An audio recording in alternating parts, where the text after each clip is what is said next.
What really happened with your host, Mike Rivero. The history the government hopes you never learn. Here is your host, Michael Rivero. And aloha, America. Welcome to our show today. It is Tuesday, January 8th. It's 2019. Let me get a little more volume going up here. There we go. We're on our new little communication system, and some of the levels may not be set correctly just yet. So there we go. All right. Okay, now, anyway, welcome to our show today. We've got a lot to talk about. The phone lines are open. 800-313-9443, 800-313-9443, and we've got Mike in our control room ready to answer the phone, put you on the air with your comments, questions, and observations. All right, the big news right now, and you've probably already seen it already, Donald Trump at 9 p.m. Eastern Time tonight is going to get on the TV and present his case for wanting to shut down that southern border, to get the wall built. He's going to be talking about all the crime that is coming on in, the economic harm to our country, the medical crisis. And it's interesting, for a while, it looked like the TV networks were going to actually not cover it.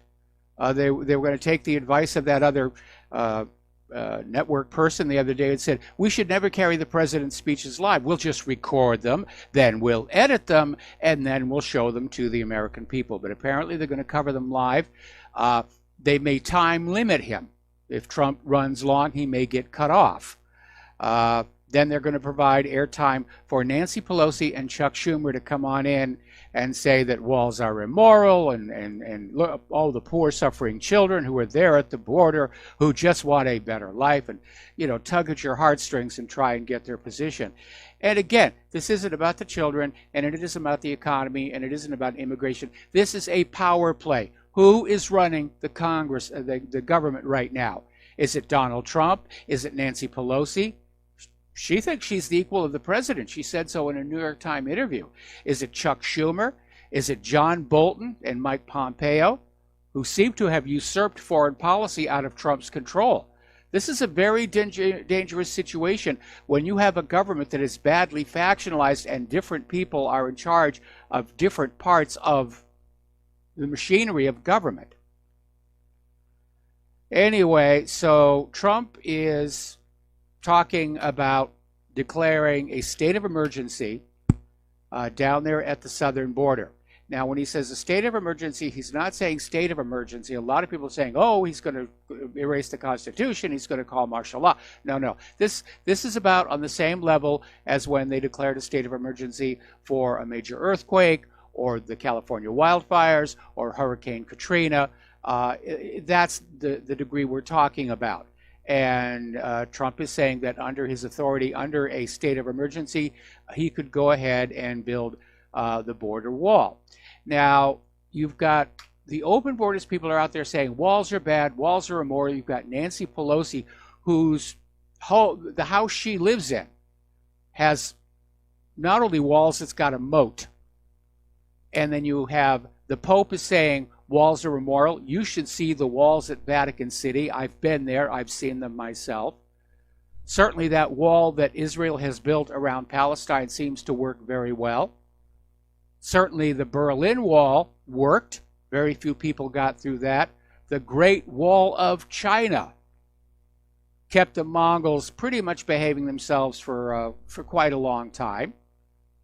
And the reality is right now that there are 4 times as many border walls in the world today as when the Berlin Wall was torn down. And most of the new walls have been built to try and hold back the tide of the migrants who are being told by George Soros and his people, if you can get into these countries, there's free stuff for you. There's going to be chocolate, and there's going to be cars, and there's going to be apartments, and there's going to be cable TV, and you're going to be able to go on out and just, grab all the women that you want, or the men if that's what your interest is.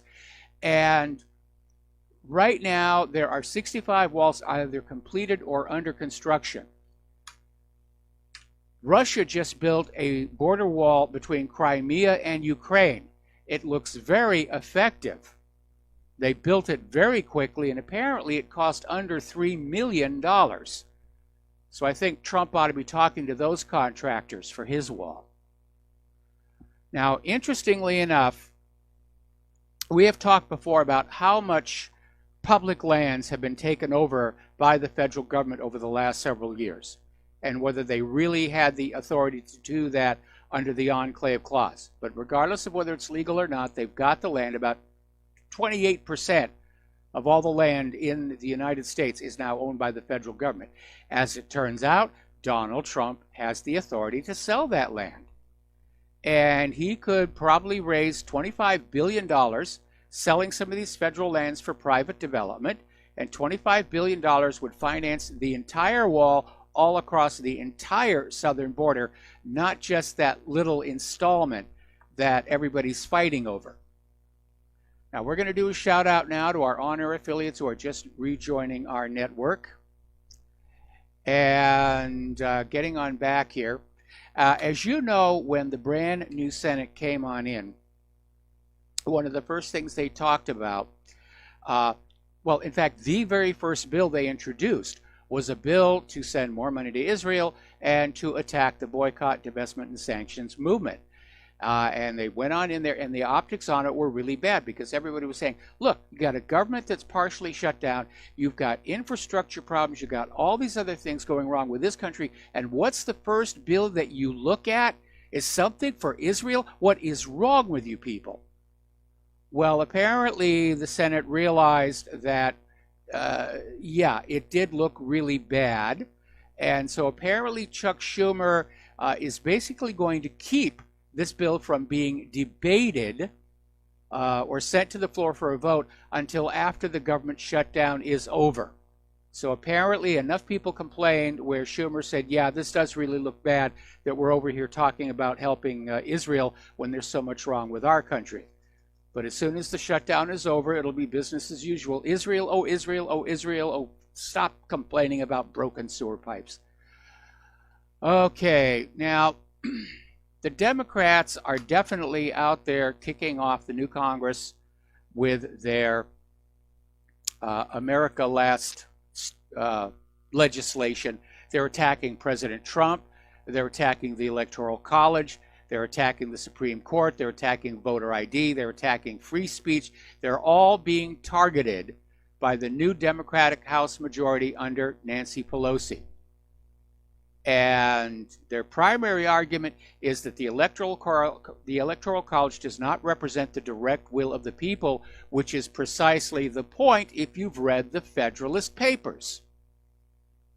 The Electoral College exists so that you don't have huge states like New York, California, and Texas deciding for everybody else what the future of the country will be. That's the purpose of the Electoral College.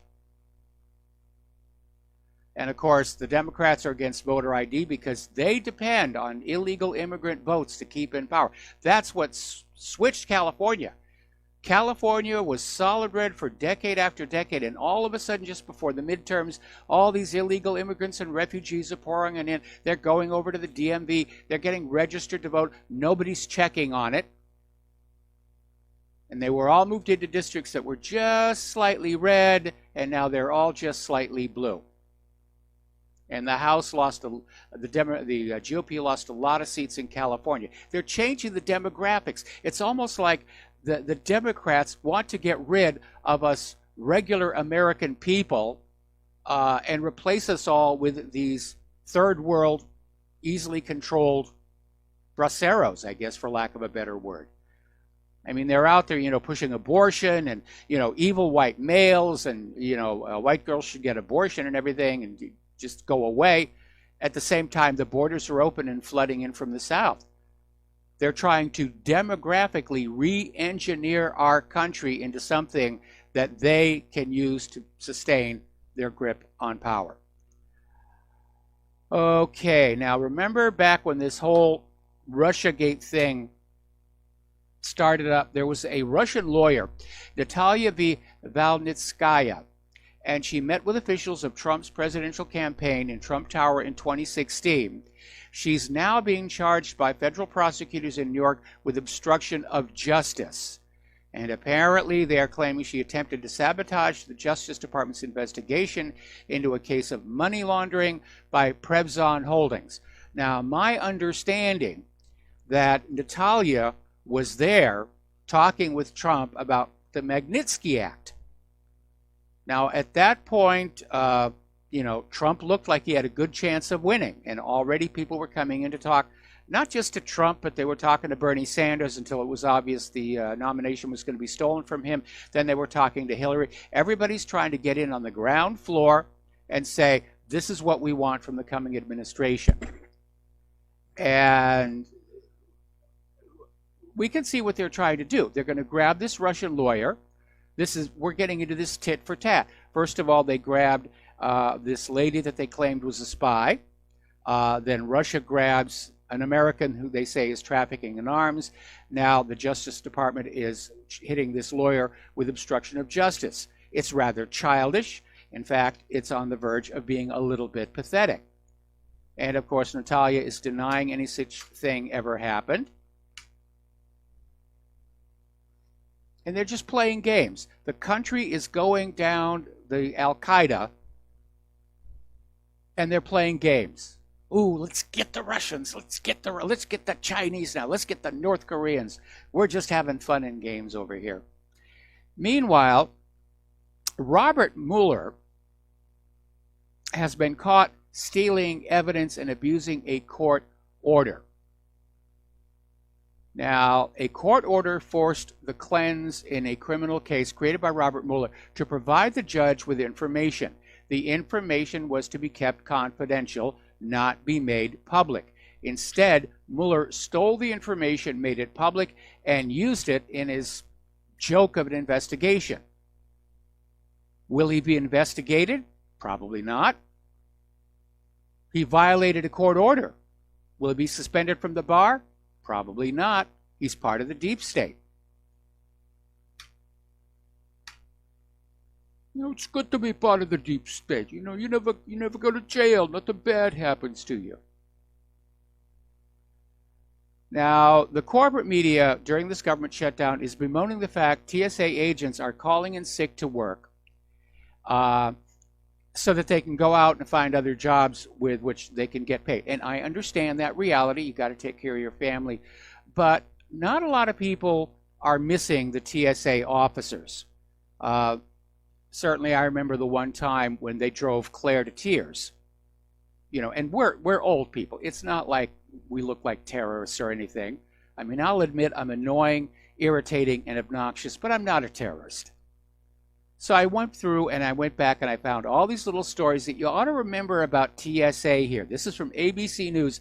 Convicted TSA officer reveals secrets of thefts at airports.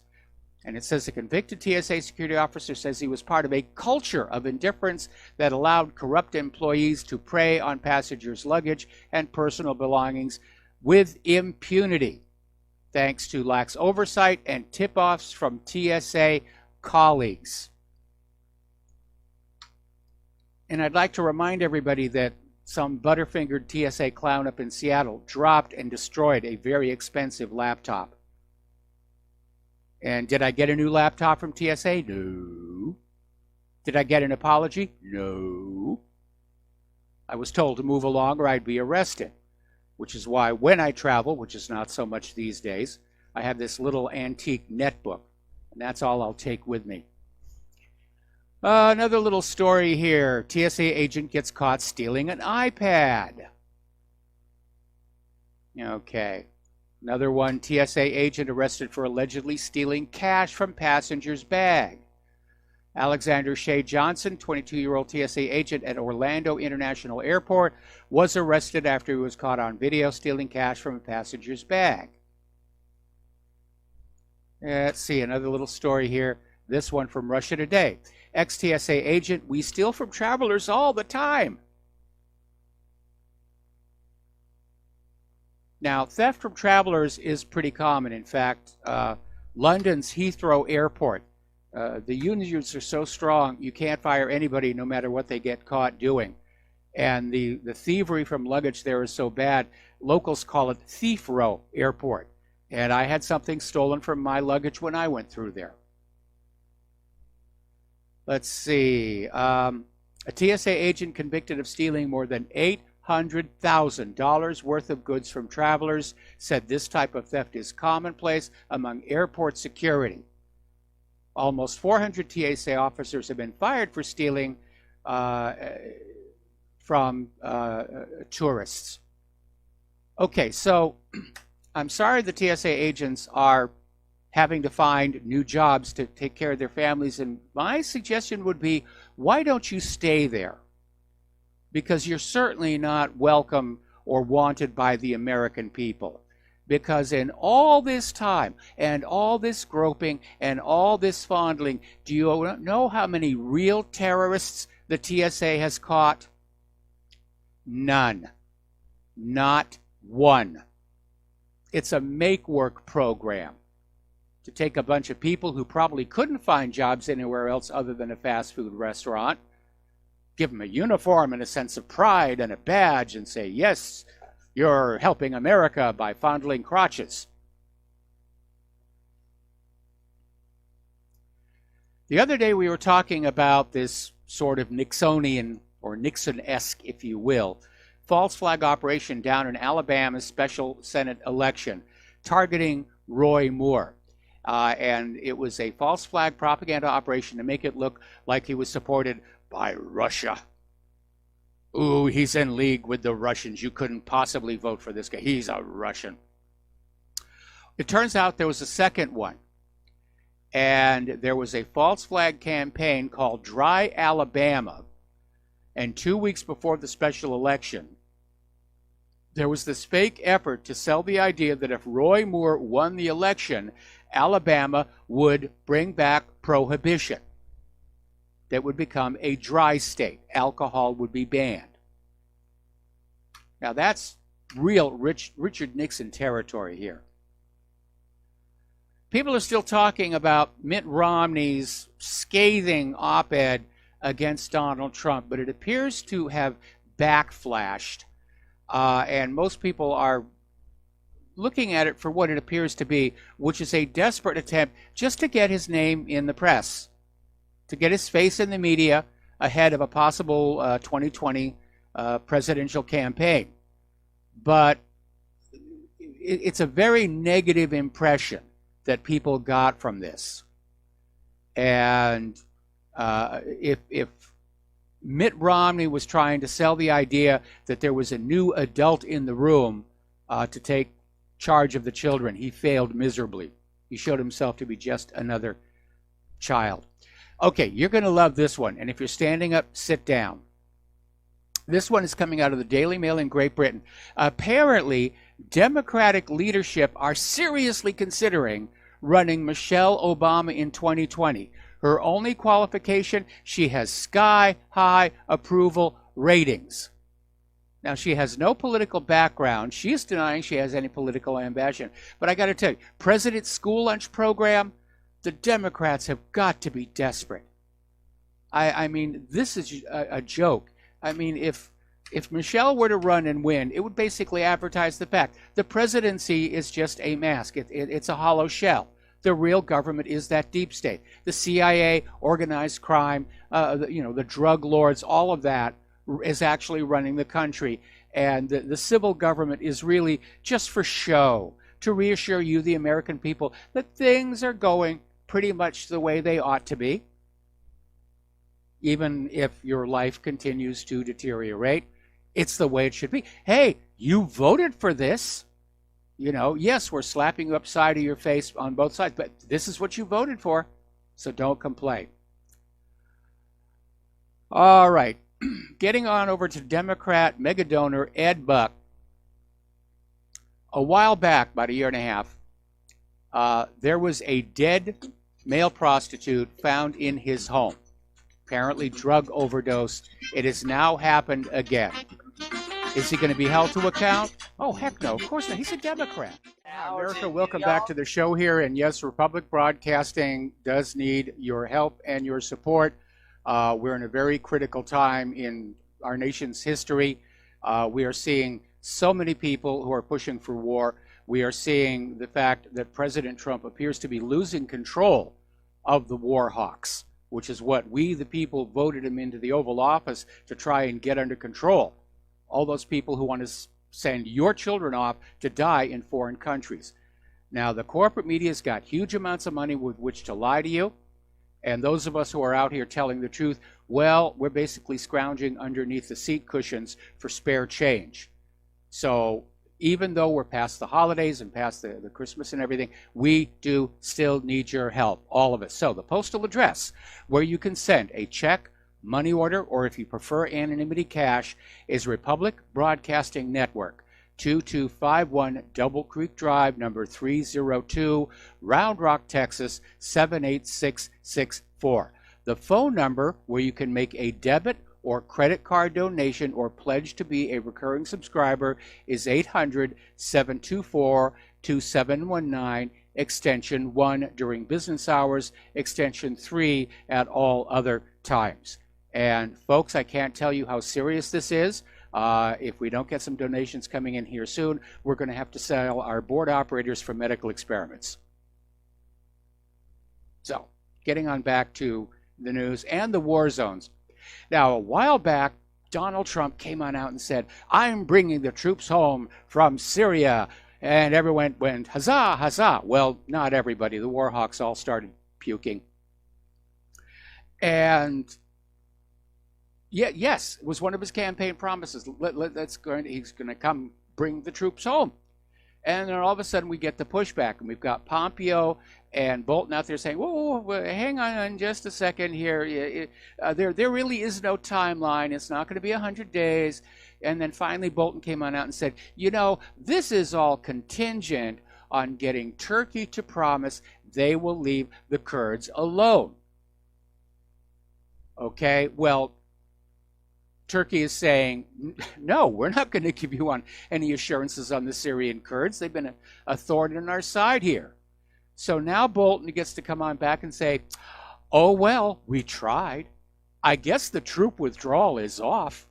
We really meant well, but our troops are going to stay in Syria after all. So for all those troops in Syria who thought that you were coming home in the coming months, to the families of all those troops in Syria who thought they were coming home in the coming months, made you look.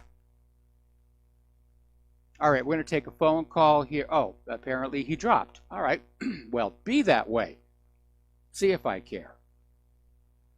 But interestingly enough, article over here in Mint Press News is saying that it does appear that Bolton set up this whole thing about making the withdrawal conditional on assurances from Erdogan about the Kurds, knowing it was going to fail. It was set up to fail in order to give flip-flopping Donald Trump to let him save face, saying, well, I wanted to bring them home, but it's Erdogan's fault.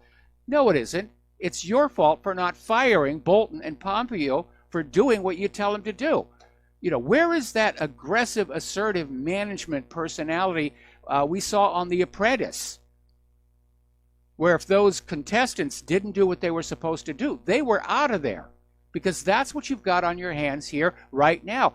Pompeo and Bolton are running foreign policy all by themselves. They're not clearing things with you. They're not implementing your decisions.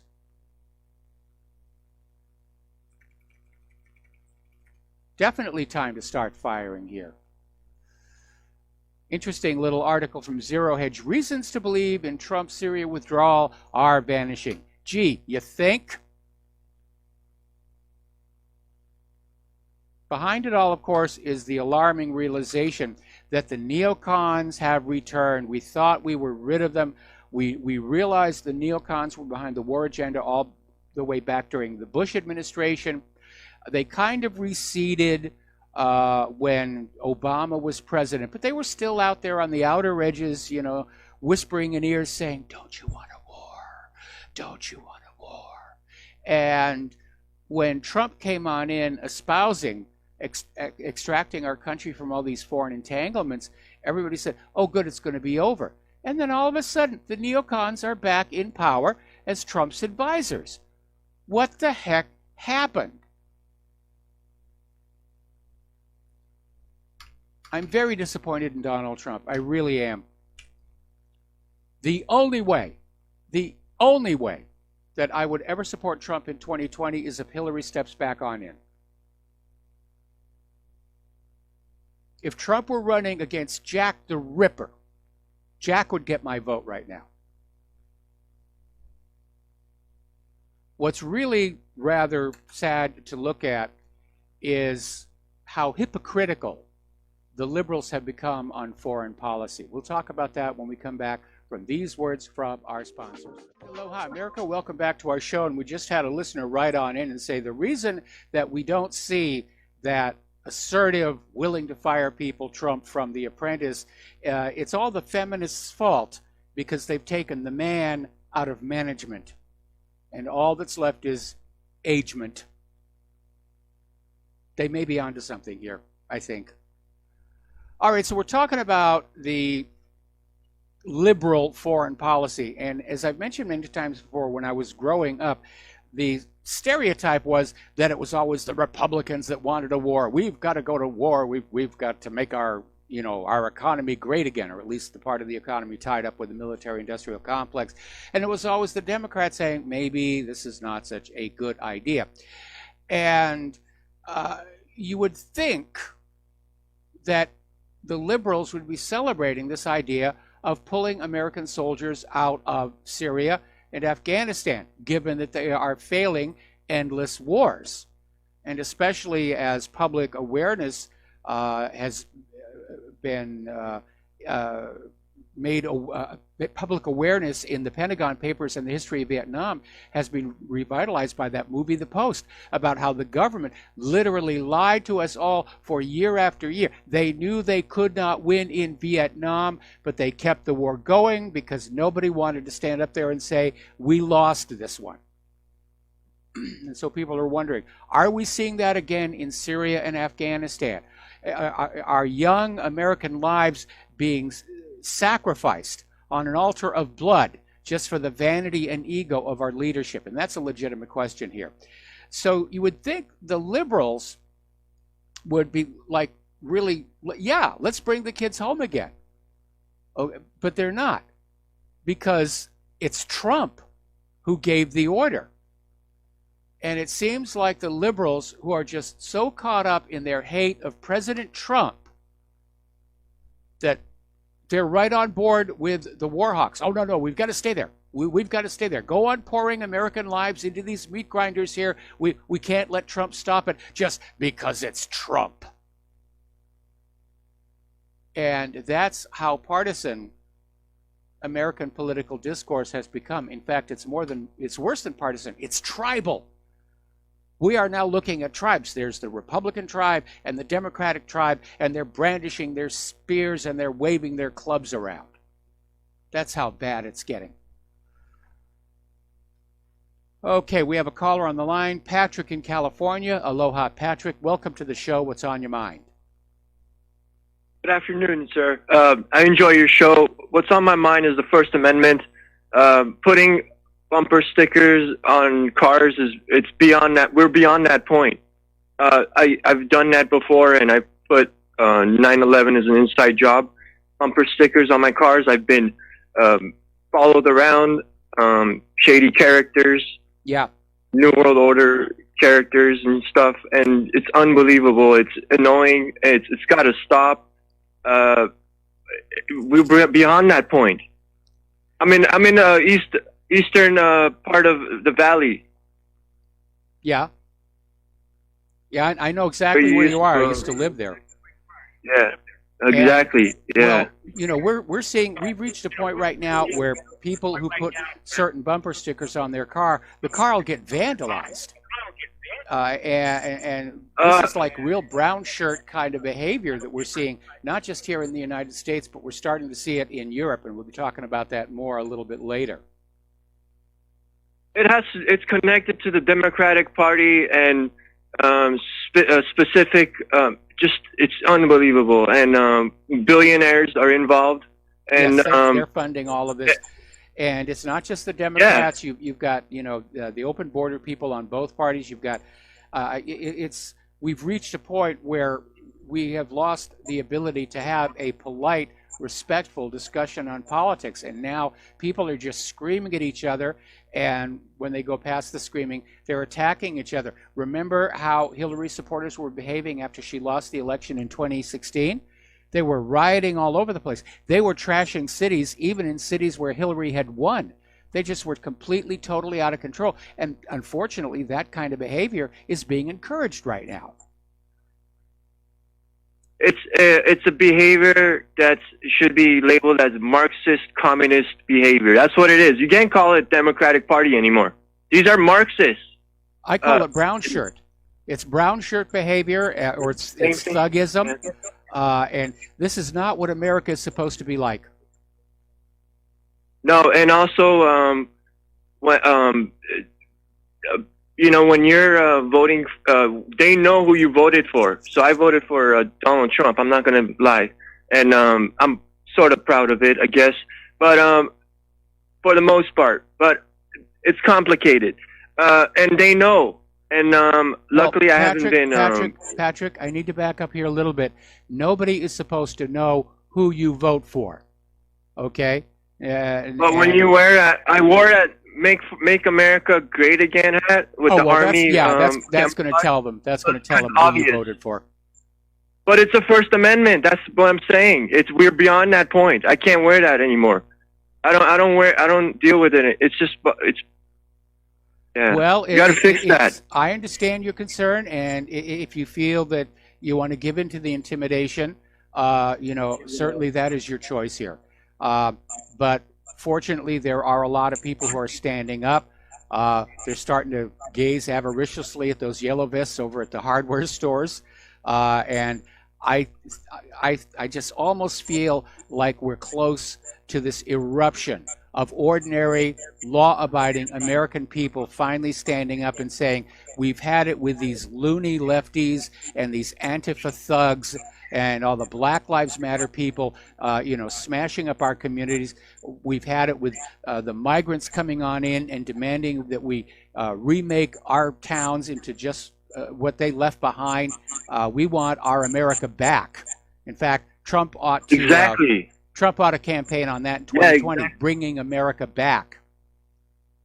Yeah, that's what I'm saying. I came from Iran. I came legally here, and good for you. The reason it's like, thank you. The reason it's like this is because illegals. The First Amendment's been my First Amendment is being violated because of illegals. There's too many of them here, not only coming from the border, but with visas and just coming from Chile and everywhere else. Well, if they have visas, they're not illegals. That needs to be taken care of. If they have visas, they're not illegals. But yeah, it is a They come and stay. They come and stay, and they don't leave. They own houses and brand new cars and really good jobs. That's the fact. Well, there are going to be some immigrants who are going to come into this country legally, and if they've got visas, they're legal. Now, if you're saying they're staying past the expiration on their visa, that definitely is a problem. But I know everybody's That's what they're doing. Everybody's focus right now is on the idea of the wall. The real problem is that the immigration laws, as they are on the books today, are not being enforced, and that too is another failing I put right at the feet of the President of the United States of America. He doesn't really need that wall. He just needs to enforce the law, which, by the way, if you read the Constitution, that's his job. That's what the executive branch does. It executes the law of the land. And Donald, you better go back and bone up on Title VIII, because you're slipping on this one. I've gone on a I did something dumb, like go on a road trip to Mexico, car road trip, and yeah, we definitely need the wall. I'm telling you, bro, we need the wall. Look, I went to Mexico is a wealthy land, bunch of natural resources, just unbelievable place. It's beautiful, but the people, it's a hellhole. There's crosses all over the place. The whole the experience that I had was I felt like I was in hell. So I couldn't wait to hop over, drive over come over, and I just couldn't wait to come back to America, because that place is hell. It's literally it feels like hell. It's unfortunate. Hell is when you're okay. My turn, Patrick. The wall. Patrick, my turn. Mexico has unfortunately fallen victim to drug corruption of their entire government up to its highest levels. We're getting, well, same as we have here in the United States of America. I'm old enough to remember when it was safe to go down to Mexico, go down to Ensenada, places like that. And I began to realize it was going through a change during my first marriage when, and this is way before my political career, I took my first wife down to this resort called Resides near Guadalajara. And if you remember Bo Derek's movie 10, that exotic resort, that's Resides. But we were met at the airport, put on this bus with bars on the window, driven through a security gate into the resort. And as we got off the bus, they said, you need to understand, do not go outside that fence. I mean, and driving through Guadalajara was an eye-opener, I have to tell you. And I don't know what Tijuana is like today. My memories of Tijuana, and granted this is like 30 years ago, it was a fun place. And I really enjoyed going down there. Anyway, Patrick, we're going to let you go and get back to the news. Thank you for the phone call, and welcome to the United States of America. I hope we are not too much of a disappointment. Getting on back to Syria, apparently al-Sham is extending further in the Idlib de-escalation zone. So it looks like the de-escalation zones really didn't work out all that well. And apparently units of the Russian military police have started patrolling the surroundings of the northern Syrian city of Manbij in the Aleppo governorate. So it looks like they've pretty much cleaned that out as well. Now, the Syrian army has arrived in the northwestern provinces to repel the Nusra attacks. These are additional forces of the Syrian Arab army arriving at Idlib, Aleppo, Hama, and they're ready to basically take on the terrorists from the Hayat Tahrir al-Sham group. Now, this is getting rather interesting because you need to understand that one of the excuses that's been given to basically override Donald Trump's desire to pull the troops out of Syria is that we must stay until ISIS is gone. Well, ISIS is pretty much all but gone. And that's the reality. And Trump was absolutely correct when he said, we lost Syria long ago. It was actually lost before he even took office. And again, this gets back to the scandal that was revealed by the Pentagon Papers. And if you have not seen the movie The Post, you need to. First of all, it's a well-made movie. Tom Hanks is great in it, and it's telling an important piece of American history that you probably will not be taught if you go to school, especially under Common Core. But that was the big scandal. That's why it was such a shock. The American people realizing the government knew for years they would never be able to win in Vietnam, but they kept pouring the money and, more importantly, young American lives into the jungles of Vietnam because none of the presidents wanted to stand up and say, we lost. That was it. Ego and vanity run amok. Is it happening again in Syria? Yeah. Is it happening again in Afghanistan? Appears to be. All righty, we have another caller, Jim in New York. Aloha. Welcome to the show. What's on your mind? Yes, sir. I'd just like to know where you held your prestige in Magic Mountain. You got in. You got in. Well, that's it. That's a long time ago. That's a long time ago. That's got to be the most beautiful thing. It was a lot of fun, and it's an interesting sociological cultural experience to work at an amusement park as opposed to simply go on in and be there. And during the period between when I left college and was firmly established in visual effects, I did, continue my magic career at many of Southern California's parks, and I got to work at a lot of them. And at Magic Mountain, when you're part of an entertainment group, you get moved around a lot. Obviously, when the park is first opening, you're out by the main gate. Then you'd go back on over and you'd work someplace else. The only place I recall firmly spending a lot of time was Spillikin Corners, which was this recreated kind of country village, and it had just opened up. And they had candle makers and a candy factory and a blacksmith shop, a real working blacksmith shop. And in between my show sets, I went on over there and I sandcast a handle for a walking stick, which I still have to this very day. And it was a great. I had a lot of fun.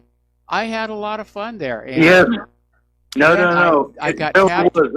Then I was a percussionist I'm for sorry, what? Rudy, who played in Magic Mountain. And I heard you speak about Magic Mountain, and you know, I'm assuming that you were good enough to go to Magic Mountain. Well, I did work there. I worked there 2 summers, and at the end of the second summer, I got about 2/3 way through the summer, and I actually landed a job on my first feature film as a production assistant on this easy-to-forget film called Skate Town, USA. And that was my doorway, and I got on in and started. Dear God, you got to make a film about this. Dear God, you have to make a film about this. I heard you talk about it. It's a very interesting experience. I worked at Magic Mountain. I worked at Busch Gardens, which isn't there anymore. Got torn down. There was a tax dispute. Can I ask you this honestly? Did you play at Magic Mountain? Yeah, I did. Oh, okay. That's all I need to know. I was a street entertainer. Nobody. The invitations to Magic Mountain are, very, very few people get this privilege. Well, you have to audition like anybody else and prove that you can get on out there and entertain the public. Anyway, listen, got to let you go. The phone lines are loading up. We're going to switch to Joe in Tennessee. Joe, aloha. Welcome to the show. What's on your mind? Hey, Mike, I don't know if you heard about this guy, Ed Buck, out there in California. Oh, yeah. This guy, he's got a perversion where he likes to inject black homosexual men at his big ritzy house with methamphetamines and then dominate them. And he killed somebody like a year ago, and he didn't get any jail time or nothing. There were drugs all over the crime scene where this poor black guy died. Yep. And now he just murdered another guy. And, just in the good... tradition of the Democrats with Jim Jones and John Wayne Gacy. You have another serial killer who's a Democrat, and he's in a Democrat state. And besides being a Democrat, he's a homosexual and a liberal and big donor. So, of course, he can murder at will. I mean, this is very sick. It is. And Joe, I got to let you go. Joe, I got to let you go. Sorry, we got a commercial break. We'll be right back. Aloha, America. Welcome back to our show here. We're going to go back to the phones to Art off the grid. Aloha, Art. Welcome to the show. What's on your mind? Yeah, Mike, I'm kind of curious. Listening to our local talk radio station today, there was somebody that called into one of the, I believe it was Rush Limbaugh, and had made statements that he had commented that he was reading an article, and I haven't been able to find the article, so I'm kind of wondering if you've heard anything about this, that 1/3, according to this article that he's from talking about, it says that 1/3 of all women and young girls are raped in the caravan, all these caravans moving from South America on up. According to this article, it says that 1 in 3 girls and women are raped or molested. Have you heard anything about that? And if you had, doesn't that say a little something about the kind of people that the Democrats want to let in here? Well, that's been a problem all along, where you've got criminal elements coming across the border, and it is presumed that Donald Trump is going to be addressing that issue tonight during his speech. In fact, we're even getting word that he may declare a state of emergency during his speech tonight. And that's going to leave Pelosi and Schumer with pretty much nowhere to go at this particular point. Yeah, I mean, and I'm looking forward to, I think that speech is at 8 p.m. Eastern, if I remember correctly.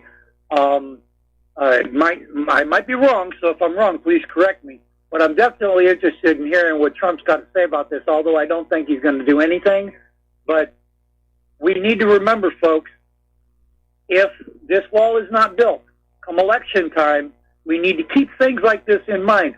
1/3 of all women and children are being raped or molested on their way up through here, giving concern as to just exactly who the Democrats want to let in here. We've got to remember this. We've got to drive this into people's heads because it's the only way we're going to stop this.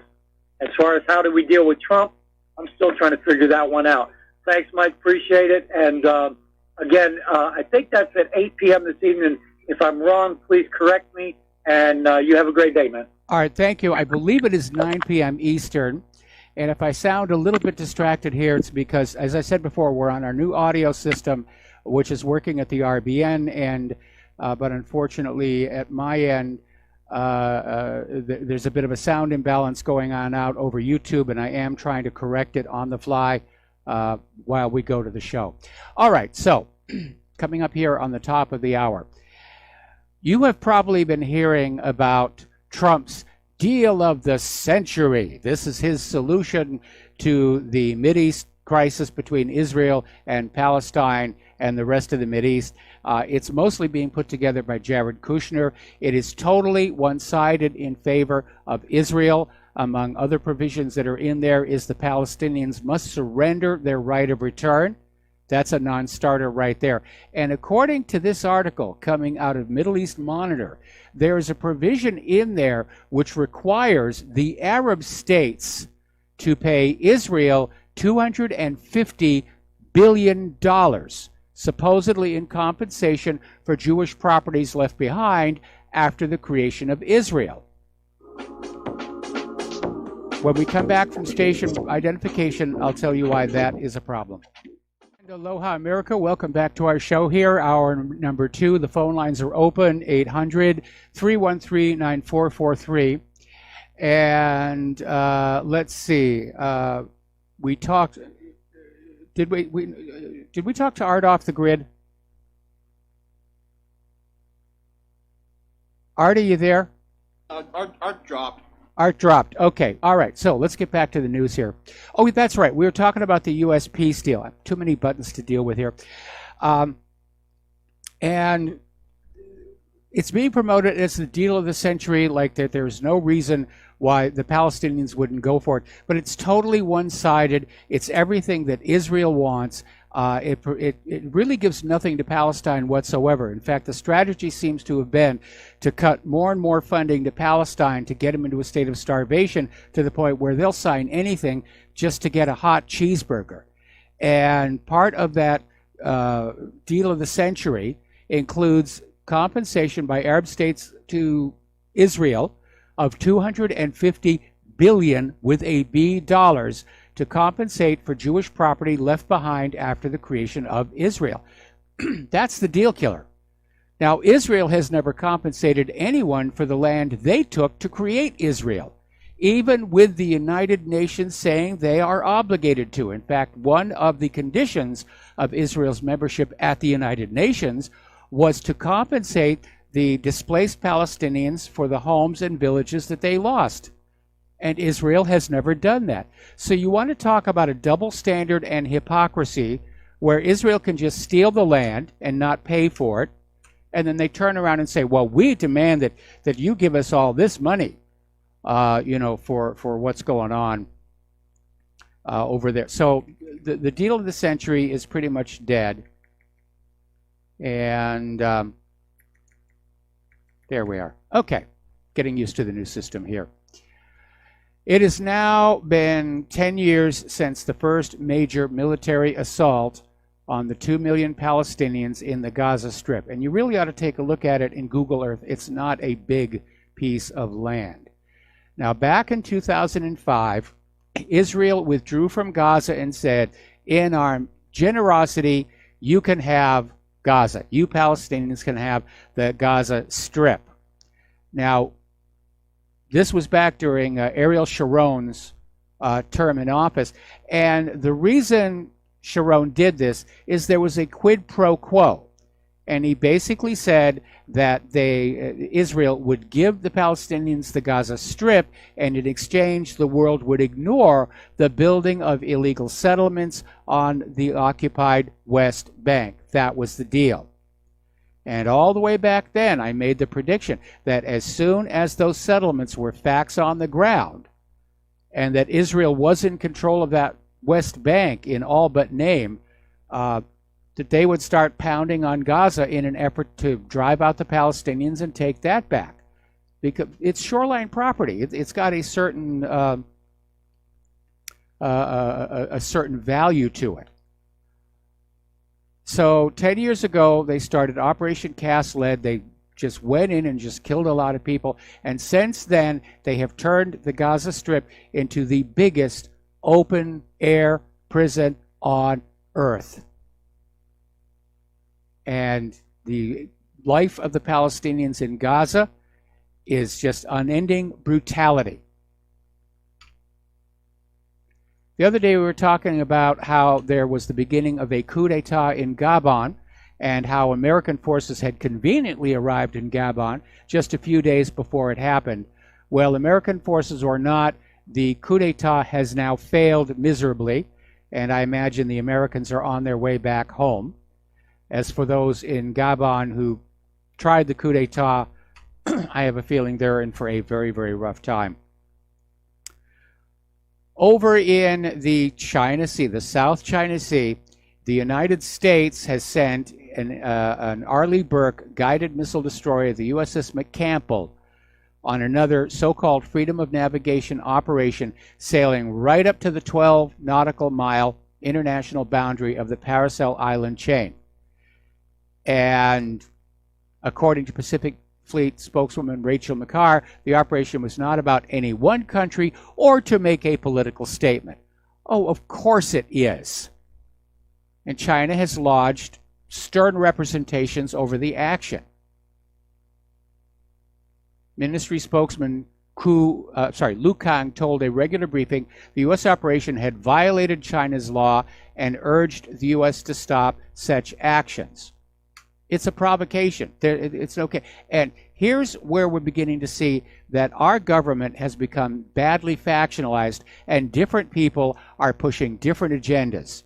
Because obviously you've got economists and Trump who want to get over this trade war, and they want to be friends with China. Then you have part of the war hawks are out there saying, yeah, we're going to support Taiwan's bid for independence, no matter how angry it makes China. And then you have over here the Navy and the Air Force, well, basically the Pentagon, constantly brushing up against China's territorial waters to annoy them. We're going to do a shout out now to our honor affiliates who are just rejoining our network. Now, I got some email from some people saying, well, as long as the U.S. ships are in international waters, who really cares? And you need to take into account the cultural sensibilities of different people, especially Asians. And I'll give you a good example of why what the U.S. is doing to China should be viewed with concern. And it all goes back to 1940, or the end of 1940, when a lieutenant commander at the Office of Naval Intelligence, Arthur H. McCollum, came up with an 8-step plan to provoke Japan into attacking the harbor, Pearl Harbor, here on the island of Oahu. It's right out that window over there. And one of the provocations that he wrote in this memo that was followed by President Roosevelt was to constantly sail U.S. warships back and forth along the Japanese coast. Yes, in international waters. And to the Americans, they'd say, you know, big deal. But to the Japanese, it was a horrible insult because they considered it basically their side of the ocean. What are you doing over here? And the fact that you're on one side of a line on the map does not remove the fact that this is a horrible insult. And so it's happening all over again. That somebody somewhere within our military structure is trying to provoke China. Remember, we just had that new Pentagon official come on in and say, you know, the threat is China. China, China, China. At the same time, they're trying to get that trade war taken care of. Our government is suffering from multiple personalities, if you want the psychiatric term for it. Now, interestingly enough, Beijing invited North Korea's Kim Jong-un to a visit. And Kim Jong-un arrived yesterday at the express invitation of Chinese President Xi Jinping. This is his fourth summit with Xi, and the visit is expected to last from the 7th until the 10th. So it's on its second day now. And they're not coming public with what the talking points are about, but it probably is in advance of the supposed second summit in the works between Kim Jong-un and Donald Trump. All right, so let's talk about the economic news here. All righty, signals of a recession, 10% high yield spreads, and a key points, 1.5% Fed funds rate. The indicators are not looking good at all. Article out of Zero Hedge talking about how the U.S. pension system is in serious trouble and how the Federal Reserve in large part is responsible for bankrupting it. And they're talking about receding liquidity, reduced reward for reckless speculation, and risk-taking are beginning to play on out. And when you talk about risk-taking, quite an opposite. I mean, back in 2008, pension funds thought they were playing it safe getting into the mortgage-backed securities. And then they blew up. You think there's a lot of scammers here on the internet? Boy, you should try Wall Street. Now, this is an important development. The foreign minister of Germany is now out there saying that Europe needs its own interbank transaction system independent from the United States. This is coming from Foreign Minister Heiko Maas. And he's out there saying that it is indispensable that we strengthen European autonomy by creating payment channels that are independent of the United States. In other words, they want to break free of the SWIFT system, because as long as they are connected to SWIFT, U.S. sanctions against them can be enforced. If they disconnect from SWIFT, they've basically defanged the tiger. Over in Great Britain, auto sales have plunged 12% in 2 years. Diesels are in a death spiral. Everybody's cutting back. Businesses, fleets, consumers. Carmageddon has hit Great Britain. And if you know anything about Britain, away from the cities, out in the rural areas, they love their cars. I mean, that's why they had Top Gear. You could tell from Top Gear what car culture there is. Amazingly enough, there's a car culture here on Oahu. You know, there are all these shows for all these very carefully preserved and restored antique cars, and I keep thinking, what a bizarre place for a car culture. With all this salt air climate, everything acts like it's made out of compressed rust. But they're out there. They've got these beautiful, beautiful little cars. Getting on back to the economy, apparently a judge has thrown Sears chairman and ESL Investments founder Eddie Lambert a life preserver. Apparently he's got one more chance to rescue Sears from liquidation. This happened earlier today. The retailer has hoped to receive approval from a bankruptcy judge to proceed with liquidation after advisors rejected a $4.4 billion takeover bid from Lambert and ESL. However, according to CNBC, the judge sided with Lambert and ESL, who protested the move. Now, the judge is saying that ESL must make a $120 million deposit by tomorrow afternoon, which will allow its bid to take over the Sears the Sears retail operation against the liquidator offers.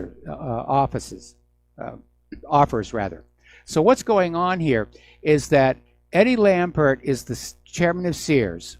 He's also founded his own investment company. He's tried to do a buyout of the company that he used to run.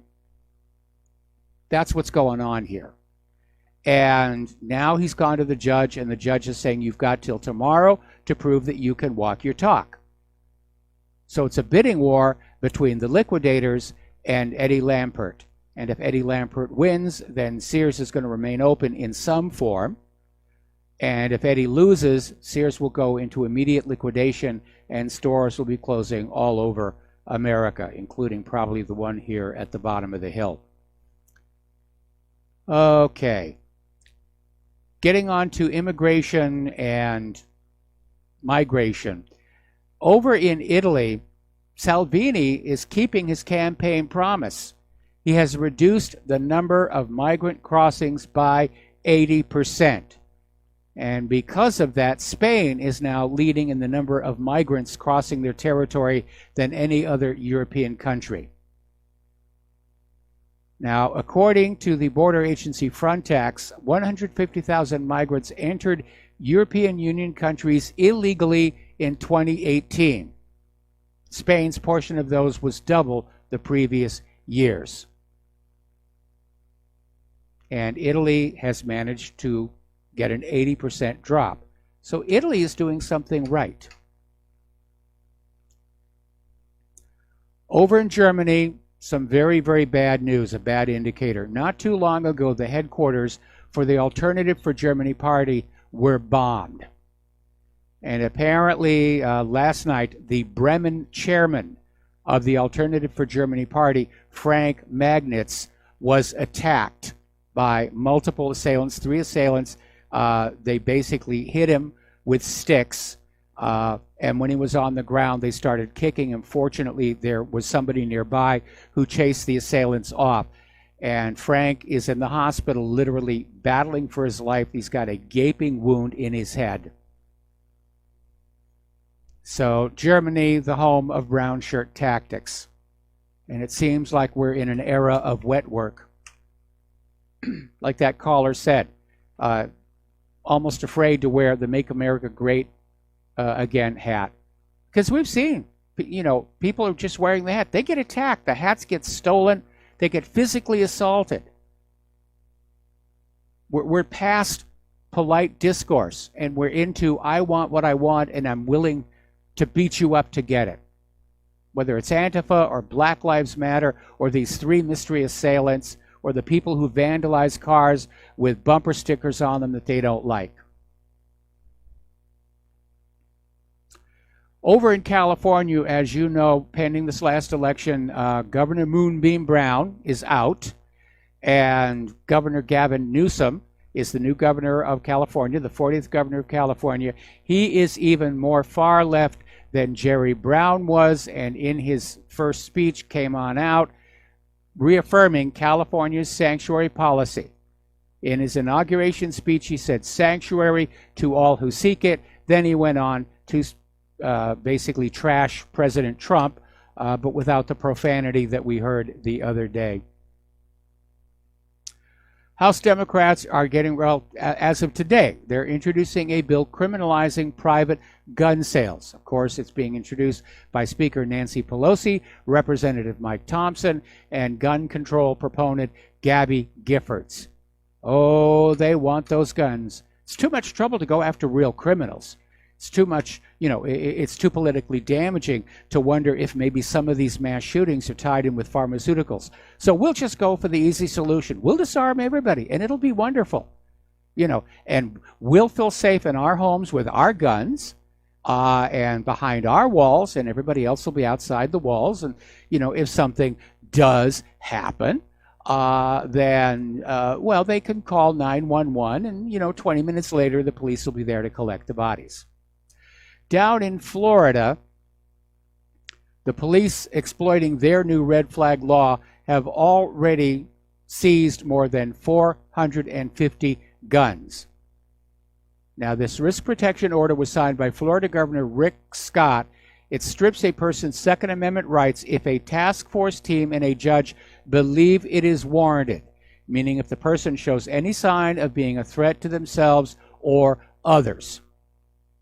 Now, the problem is that this task force team and the judge aren't with the gun owners. They rely on reports coming from people who know the gun owner.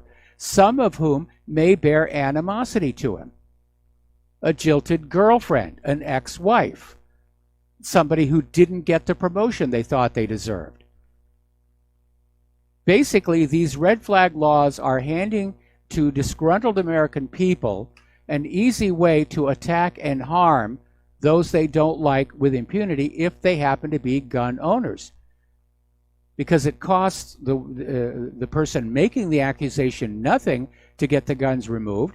It costs the gun owner thousands of dollars in legal fees to get their guns back. So, speaking of gun grabbing, up in Chicago, the Democratic alderman Ed Burke, strong advocate of gun control, strong advocate. Oh yes, guns are bad. He's facing federal corruption charges, and when the FBI raided his ward office and his office in City Hall, they found 23 guns inside his offices, inside these government buildings. See, that's the problem with the gun grabbers. They want to take away your guns. They don't want to give up their guns. You know, they need their guns. They need to be protected from you, but you know, your guns are bad. Their guns are good. We're going to take a break for some commercials, and we will be right back. And aloha, America. Welcome back to our show here. And we have seen how the giant corporate social media like Facebook, Google, Twitter, YouTube are now imposing censorship on the American people. And cries about our First Amendment right to freedom of expression are being rebuffed by saying, well, these are private companies. They can do whatever they want. This is all coming from the same people who screamed bloody murder when a baker refused to make a wedding cake for a gay couple.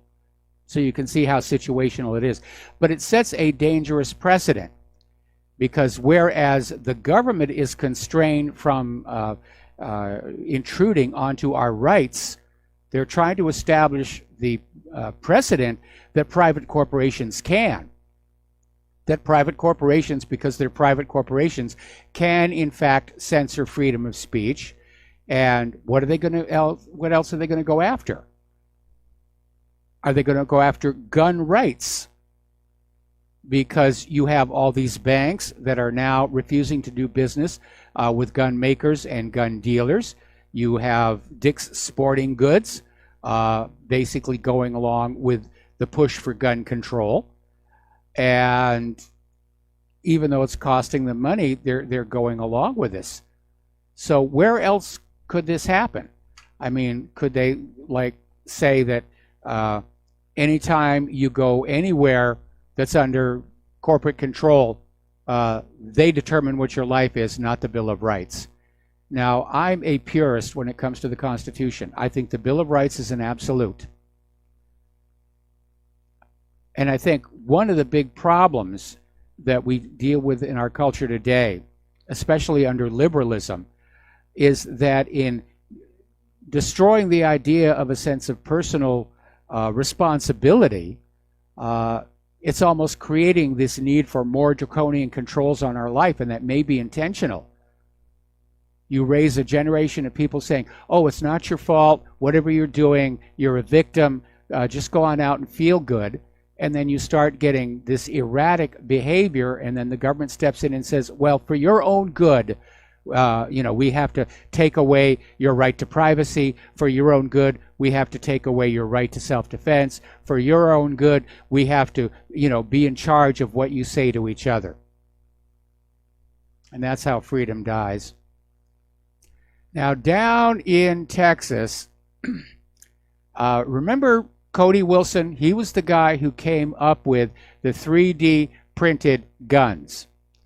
And he ran this entity, Ghost Gunner Incorporated and Defense Distributed. And of course, the government came on in, made a big stink about the fact that he was just basically giving away these data files so that anybody with a 3D printer could manufacture these guns. Well, they couldn't get him to basically shut down because it did come down to a freedom of speech issue. because he's not giving out guns, he's giving out data. And there really is no difference between the data for a 3D printer and, for example, a magazine that simply has pictures of guns. Or, if you prefer, blueprints of guns for those who know how to run machine tools. And so that went nowhere. So all of a sudden, Texas has indicted Cody Wilson for child sexual assault, and he's looking at 20 years in prison. And the charges supposedly involve a female child younger than 17 years of age, whom he is said to have solicited through the website sugardaddymeat.com. Now, frankly, I don't know Cody Wilson, but this is feeling like a setup. I mean, the domain name, sugardaddymeat.com, I don't care how old this female is or is not. If she's there and putting herself out there, you know, she's the one who solicited. And it may not have been a child younger than 17 years of age. A lot of these websites that are out there are actually FBI fronts, where they'll have FBI agents posing as underage children, trying to lure people in. Now, apparently, Cody Wilson did visit the site. Dumb thing to do. So I don't know how real it is or not, but it wouldn't be the first time that charges were brought against somebody who was very unpopular in government circles in order to silence them. I remember one of the weapons inspectors in Iraq who was basically saying Saddam did not have nukes, and I'm blanking on his name right now, but he was hit with child sexual assault allegations. It is a taboo in our society. Everybody has a very visceral negative reaction to it. Even I do. But I also recognize that the timing is just a little too cute. And with so many other pedophiles around, why target this one guy? Anyway, I'm hoping that he is passing on his data and technology to those who will give it the proper care into the future that it warrants. All right, we're going to take another break for commercials. We'll be right back. Aloha, America. Welcome back to the show here, and getting on back to the fact that Donald Trump is giving, it's actually going to be his first speech to the nation from inside the Oval Office, and it will be at 9 p.m. Eastern tonight. And over at the Political Insider, they are reporting that CNN's Don Lemon is now calling on all the networks to put the president's speech on time delay so that they can bleep out anything they feel is propaganda. Talk about the arrogance of the corporate media, and then you wonder why Donald Trump has such animosity toward them. That's just insane. No, thank you, Don. I want to listen to the president's speech without you deciding what I can and cannot hear. Okay, we got a caller on the line. Jim in Chicago. Aloha. Welcome to the show. What's on your mind? Hello, Michael. The person that you could not remember his name is Scott Ritter, and he did plead guilty for trying to seduce some young girls. Well, he may have decided they may have made a deal, say plead guilty and we'll give you a slap on the wrist, or plead not guilty and go bankrupt with the legal fees. You need to understand that not everybody who pleads guilty in a case is actually guilty. They're simply taking the path of least resistance. Now, I don't know Scott Ritter, and maybe he did it, and if he did, he's a sicko. But we see these kind of allegations and accusations being used to destroy people who have become inconvenient for the government. I would agree with that, but in Scott Ritter's case, he did spend time in prison in upstate New York. Okay. Yeah. The other thing, what is wrong with Trump? Now, you got these guys like John Bolton, the Secretary of State, doing things behind his back. I mean, if someone was doing that to me, they would be fired in a heartbeat. Exactly. I don't know what's going on. We're hearing that Bolton and Pompeo are out there just pursuing their own agendas. They're not running any of this past Trump. He's supposed to sign off on all of this. He's the boss. And I don't understand why Trump, really is not taking a firmer hand with his own government. You know, he worked very hard to be the president of the United States of America. I wish he'd be the president of the United States of America, because right now I am just completely disappointed in him. He's just letting the ship of state, you know, run on its own course before the wind. And, Right. you know, that's a good way to run it up on the rocks. Well, not only that, though, where's the chief of staff? Shouldn't he say something? I agree. Maybe he is saying something and the corporate media is refusing to report it. You know, we've got all these different layers surrounding the president. You've got his inner circle of advisors. They don't want information going in or out. You've got the White House staff. They don't want information going in or out. Probably been told they'll be fired. Then you've got the corporate media surrounding all of that. They don't want information going in or out. They want Donald Trump effectively deaf, dumb, and blind. And they want you, the American people, to just go along and go on back to being in the Matrix. Right. Well, again, to the American public, nothing is going to be accomplished this year. And, Michael, I'm going to let you go on that note. Take care and God bless. All right. Thanks an awful lot. We're going to let you go. And getting on back to the news here. As you know, more and more states who apparently have nothing better to do are passing these laws or rules or requirements requiring that anybody who gets a state contract has to sign an oath of loyalty to Israel. And I find that objectionable, not that I'm in a position to sign a state contract, at least since I left UH Manoa. But I have room in my heart for only one loyalty, and that is the United States of America. So over in Arkansas, there was this newspaper, and they basically were involved in some state contracts. I think it was actually up in Massachusetts. And they were being told, you will not get this contract unless you sign this loyalty oath, or actually, if you don't sign the contract and we still decide you get, or if you don't sign the loyalty oath and we decide you still have to get the contract because there's nobody else, we're going to cut your fees by 20%. So the Arkansas newspaper has gone to court saying that this is clearly a violation of the First Amendment, our right of free speech, and boycotts are a recognized form of peaceful protest protected by that First Amendment. I'll tell you right now, this is going to go all the way to the Supreme Court, and I have a hard time thinking that this Supreme Court is going to carve out an Israel exception to the First Amendment. Of course, our government has become so corrupt, it might. I remember how Justice Roberts did that 180 flip on Obamacare. So these days, almost anything is possible. But I'm in agreement.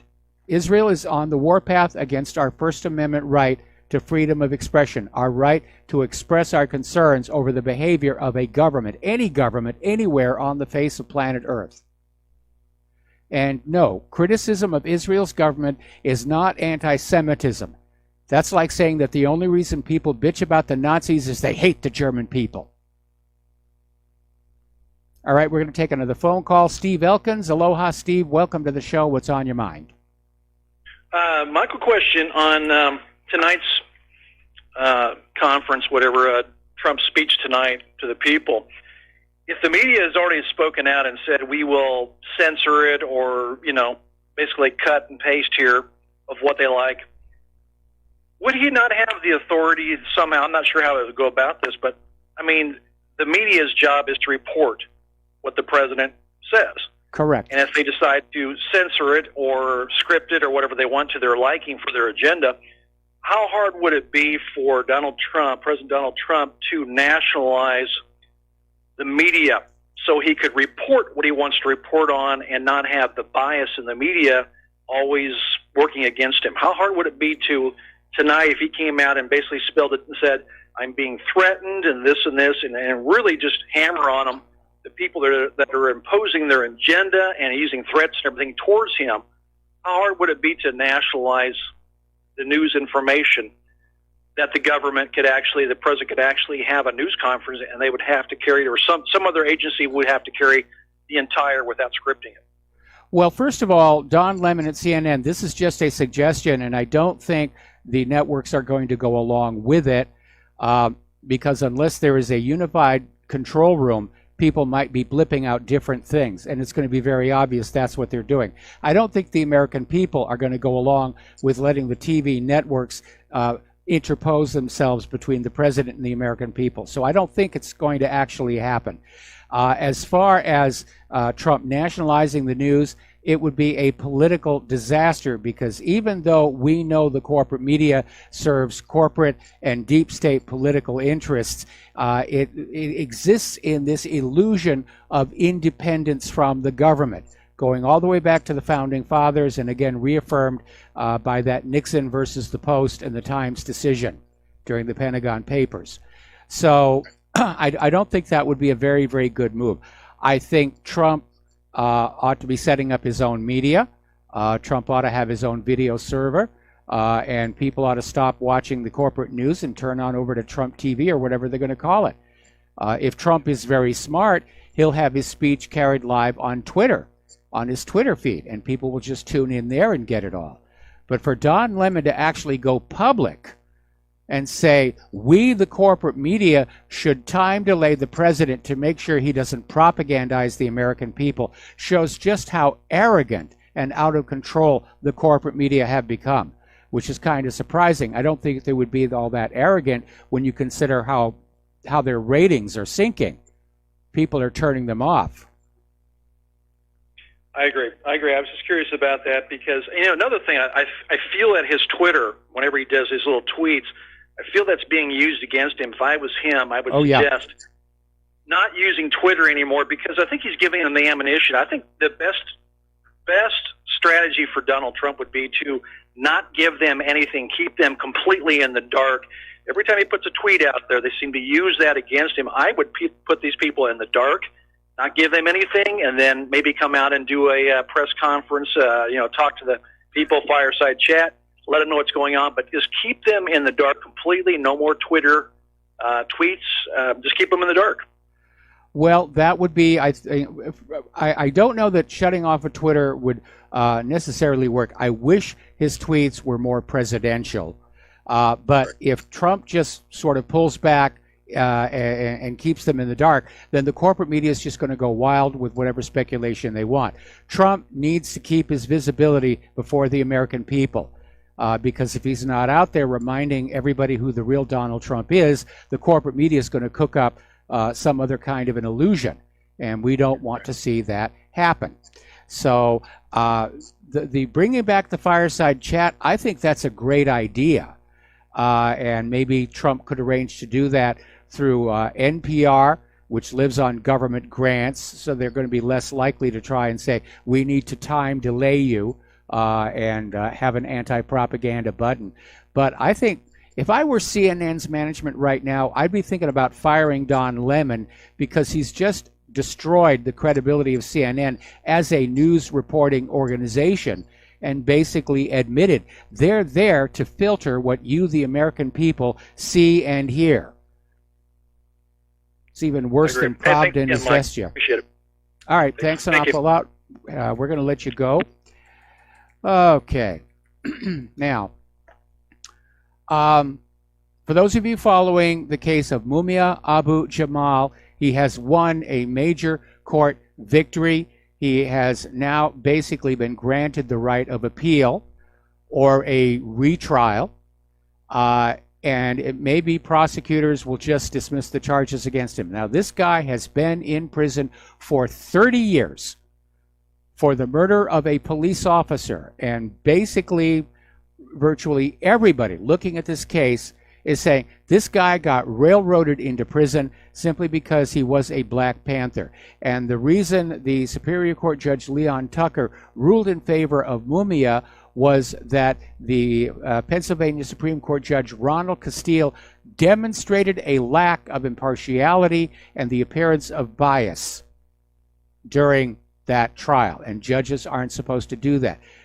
Lack of impartiality, any bias is in fact grounds for an appeal. So good for Mumia.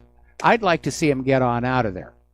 I'd like to see Leonard Peltier get on out of there. He was railroaded as well.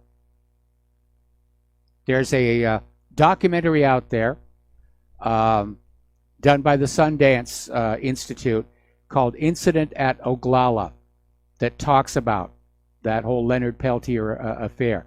There's a Val Kilmer movie, Thunderheart, which is kind of loosely based on all of that. It's my favorite Val Kilmer movie. Okay, let's go back to the phones here. Dustin in New Jersey. Aloha, Dustin. Welcome to the show. What's on your mind? That was also one of my favorite movies, Mike. Thunderheart was a great flick. Nobody saw that. You better go out and watch that. Yep. Yeah, he was real, and he was good in Heat too. That movie Heat. I don't know that I actually caught Heat, but if it comes around, I'll make a point of seeing it. But I do like Thunderheart. Mike, will the real Donald Trump please stand up? We talk about this all the time. Like, Trump is the president of the United States. He has the ability to hire and fire these people. You know, it's his. The buck stops with Trump. Like, yep. we got. I mean, you can yell at Bolton and Pompeo and all these other fools, but Trump is the commander in chief. He has the ability to build the wall. He has the ability to fire these people and hire who he wants, but he's not doing it. And Mike, I heard that this tonight he's not going to announce a national emergency, and it's going to be less than 10 minutes long. And I heard the wall went from steel, now it's going to be paper mache. Or a beaded curtain here. Okay, well, we need to be clear here. He's not talking about a national emergency. He's talking about a state of emergency, and that's two different things. National emergency, then you're talking about suspending the Constitution. I don't think he's going to do that. Yeah, we are being told his speech is going to be just 8 minutes long, where he's going to lay out the case for why we need to close that southern border. If he is going to declare a state of emergency and say, I'm building the wall, 8 minutes is all he needs. And if he does that, then he's going to pull the rug out from underneath Schumer and Pelosi, whose only leverage against him is continuing the government shutdown. And if Trump finds other resources to build the wall with, then there's no more point for Pelosi and Schumer to stall on the government shutdown. Trump's going to dump the blame for that on them. Have you noticed the corporate media? It's always Trump's shutdown. It's Trump's shutdown. No, it isn't. It's Pelosi and Schumer's shutdown. They're the ones who are being intractable. They are the ones who are refusing to protect our southern borders because they need those illegal immigrants to hang on to power. Anything else, Dustin? Yeah, and Mike, I just want to say, as we're twiddling our thumbs here with the dying empire, you know, Putin was in India the other day, right, making deals with Modi. Yes. I don't know if you heard this, that they working on a caliber M that goes up to 4,500 kilometers range. That's all I got to say, Mike. Impressive. All right, well, Dustin, thank you very much. We're going to let you go. Getting on back here, over in North Carolina, a little bit of good news. The North Carolina legislature had passed a bill requiring voters to show voter identification at the polls. It was vetoed by Democratic Governor Roy Cooper. And fortunately, the North Carolina Senate had the votes to override the veto. So it will now be a law. Voter ID is now a reality back in North Carolina.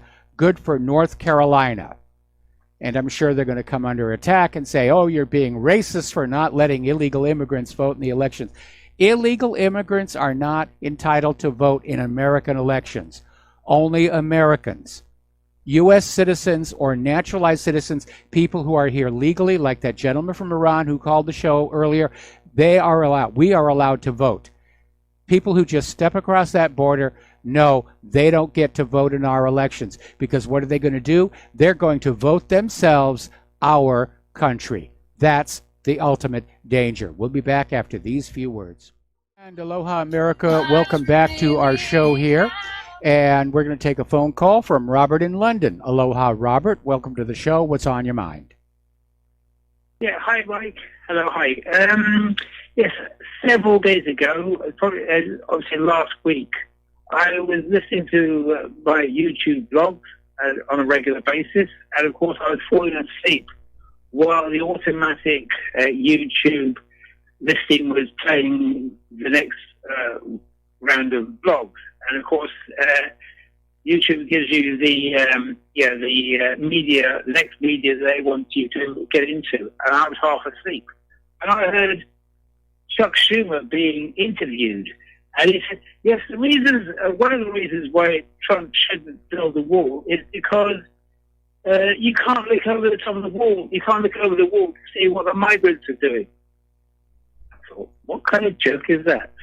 You know, you can't look at, if you build the wall, you can't look over the top and see what other people, or what people are doing on the other side. Well, the current design of the wall are these steel slats that you can look right through. Yeah, I know. And we expect the wall's going to have TV cameras on it, but I mean, right now, Schumer and Pelosi they're thrashing about trying to find anything that they can get traction with to get the American people to say, "Oh no, leave our southern borders wide open. We love our illegal immigrants. We love scabies, and we love Ebola, and we love bubonic plague and everything else." Absolutely. I know. I thought, what a huge joke that was. That was just beautiful, I thought.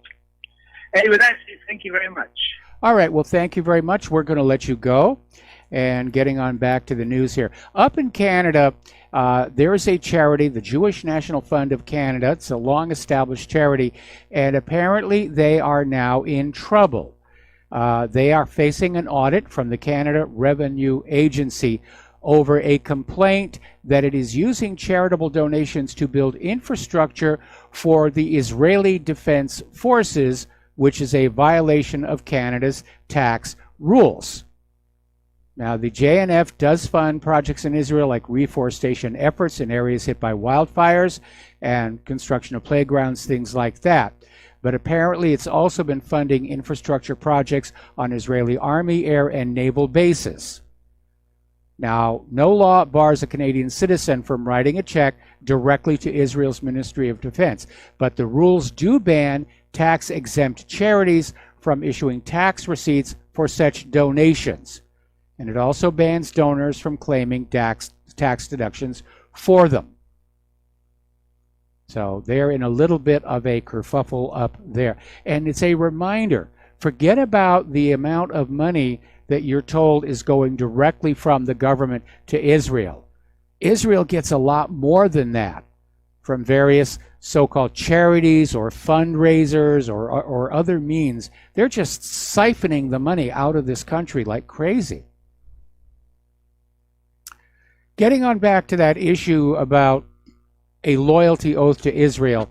We're going to take another break here for station identification, and we will be right back. And aloha, America. Welcome back to our show here. And we're going to go right to the phones here. We have Chris in Las Vegas. Aloha. Welcome to the show. What's on your mind? Well, thank you so much, Michael. I was listening to your commentary about the obligation to take an oath to Israel to be able to work, which seems to fly in the face of the truism and the maxim of law that a house divided cannot stand. And this appears to be a strategy to divide to conquer America, to break down our nationality, and to put a foreign power as supreme ruler over this country. That seems to be... I would agree with you on that last one, and it appears to be very close to being a reality. Certainly to look at Jared Kushner and his so-called deal of the century. But again, if we're going to have a Bill of Rights, we have to stand up and fight for them. And I'm glad that newspaper is going to court. And apparently there's another similar situation over in Maryland, where Governor Hogan implemented this requirement for a loyalty oath to Israel by an executive order. Didn't go through the legislature. Nobody got to vote on it. The governor just said, "I am the governor. You will bow down and swear loyalty to Israel. Mahi dictum est." And so... Yes. Well, that is, in fact, the edict of a tyrant. That's exactly when right. They tell you what you're going to do. And this outrageous abuse of their discretion, putting themselves in a supreme authority as if they were a dictator-in-chief thief, much like Obama did, and ruling by legislative fiat, the mere will of the dictator being enforced on his unwilling people. Oh, that goes all the way back to Clinton. Absolutely. And this has got to stop. This culture war against Americanism is going to be the death of the country if people don't start standing up and resisting this tyrannical influence of foreign countries trying to tell us how we're going to run our American country. It's totally insane and diabolical.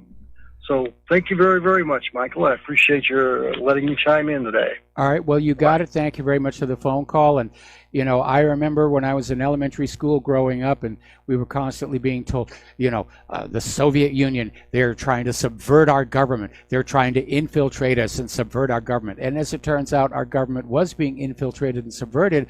We were just being told to look in the wrong direction. Should have shifted our gaze a little bit further south.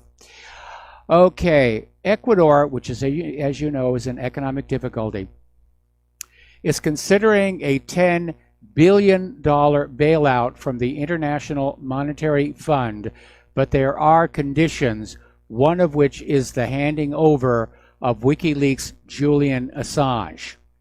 And former Ecuadorian President Rafael Correa tweeted an image of the letter he received from the State Comptroller General on December 19th, which outlines the upcoming examination by the Dirección Nacional de Auditoría. And what they're doing is they're going back and they're saying that the process by which Julian Assange was granted asylum may not have followed the rules exactly. They're looking for an excuse to say, oh, turns out he's not a citizen and he's not legally been granted asylum. So we'll kick him out the front door and that will be it. And in exchange, they'll get the blood money from the International Monetary Fund. Now, a lot of people are out there saying, why is Julian Assange even looking at any legal difficulty? That ginned up sexual harassment crime up in Europe, that got dropped. That turned out to be completely bogus here. The U.S. is talking about wanting to grab Assange and try him for espionage. They may want to make an example out of him to scare the independent media in case somebody leaks something to us. They don't want us publishing it. But again, going on back to the legal precedent set by the Pentagon Papers, news reporting organizations are not subject to the Espionage Act. If somebody just walks in off the street and says, I am leaking this to you, the American people need to know. And the publication company says you are correct. The American people need to know. The only time that a news organization can come under the effects of Title 18 is if they solicit the classified information. If they know somebody's got the information and they say, can you get for me this? Then you're in trouble. And in fact, going back to HBO's Newsroom miniseries, there actually was an episode that went into that at one point. It's a very fine line. You've got to be very careful. If somebody just gives you something, you can go with it. If they ask, do you want more, and you say yes, you are in big trouble. We're going to do a shout out now to our on-air affiliates who are just now rejoining the network. And we're going to take a phone call from Layla up there in Ontario. Aloha, welcome to the show. What's on your mind? Yeah, hi, Mike. It's the loyalty oath to Israel. Part of me has to laugh.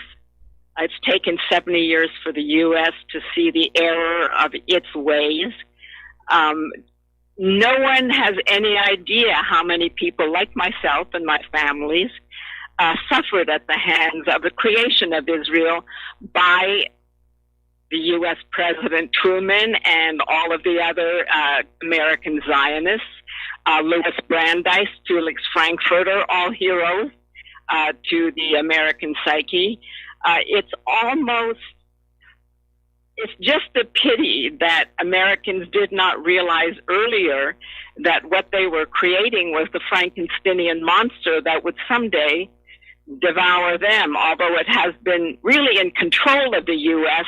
long before 1948 when Israel was created with the blessing of Harry Truman, who took $2 million in cash from Justice Brandeis, Supreme Court Justice Brandeis, and Felix Frankfurter, who is considered so close to him that he was almost like his son. There were extrajudicial activities violated numerous laws but were overlooked because they were both at one time presidents of the World Zionist Organization. But while you say that people were diverted looking at the Soviet Union, the Soviet Union provided the Bolsheviks that were the ones who created Israel, with their moshav and their moshavim and their kibbutzes. And they came in and it was all romanticized. And everywhere I went, I had to endure praise of wonderful Israel who made the desert bloom, as though it had not always been part of the Fertile Crescent throughout history.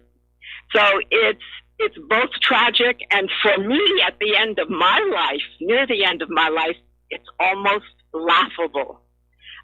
Because to watch those who caused all the untold pain that I know of people who have been forgotten. Everyone focuses on today's Palestinians.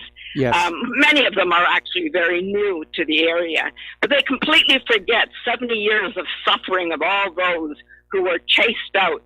I'll tell you about Deir Yassin. Everyone talks about Deir Yassin. What caused the flight? Not only were the people of Deir Yassin murdered, but the women who were breastfeeding their babies, their breaths were cut off.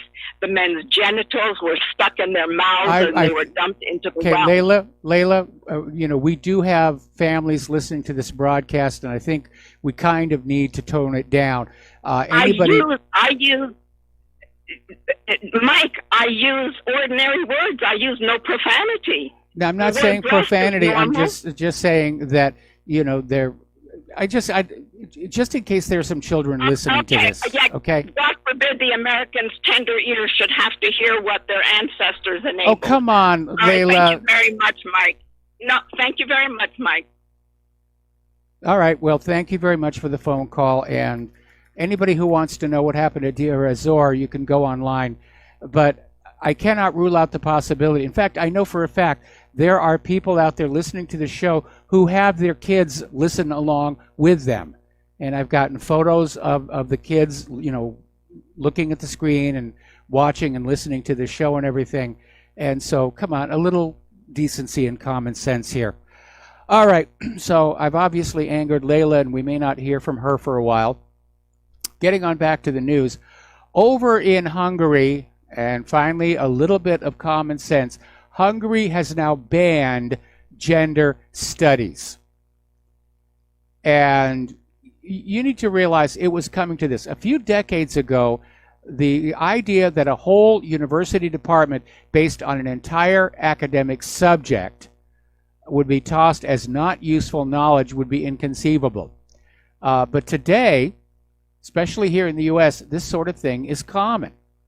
Shakespeare's being thrown out in exchange for a lesbian author.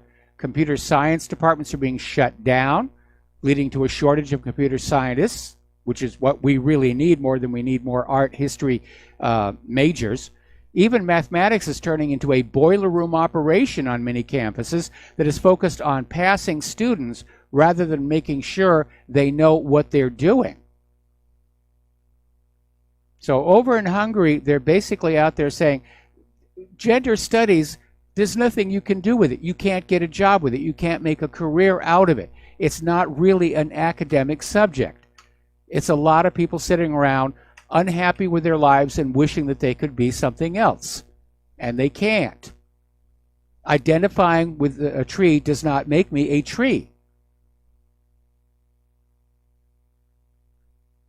Over at Portland State University a while back, there was a philosophy professor, Peter Boghossian, and he put out a series of papers on gender studies, all of which were hoaxes. They were fakes, and if anybody had really looked at them closely, it would have been obvious they were fakes.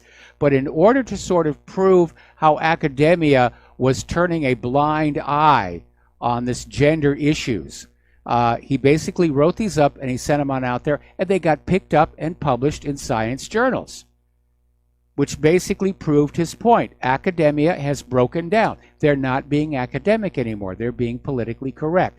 Well, obviously, Portland State University is not happy that they have been embarrassed, and so now they're going after Peter Boghossian, saying that he committed a human subjects ethics violation, and they may be after his job for pointing out the fact that gender studies is just a lot of academic opium, if you will, here. All right, another caller on the line, James in Tokyo. Aloha, welcome to the show. What's on your mind? Yeah, hi, Mike.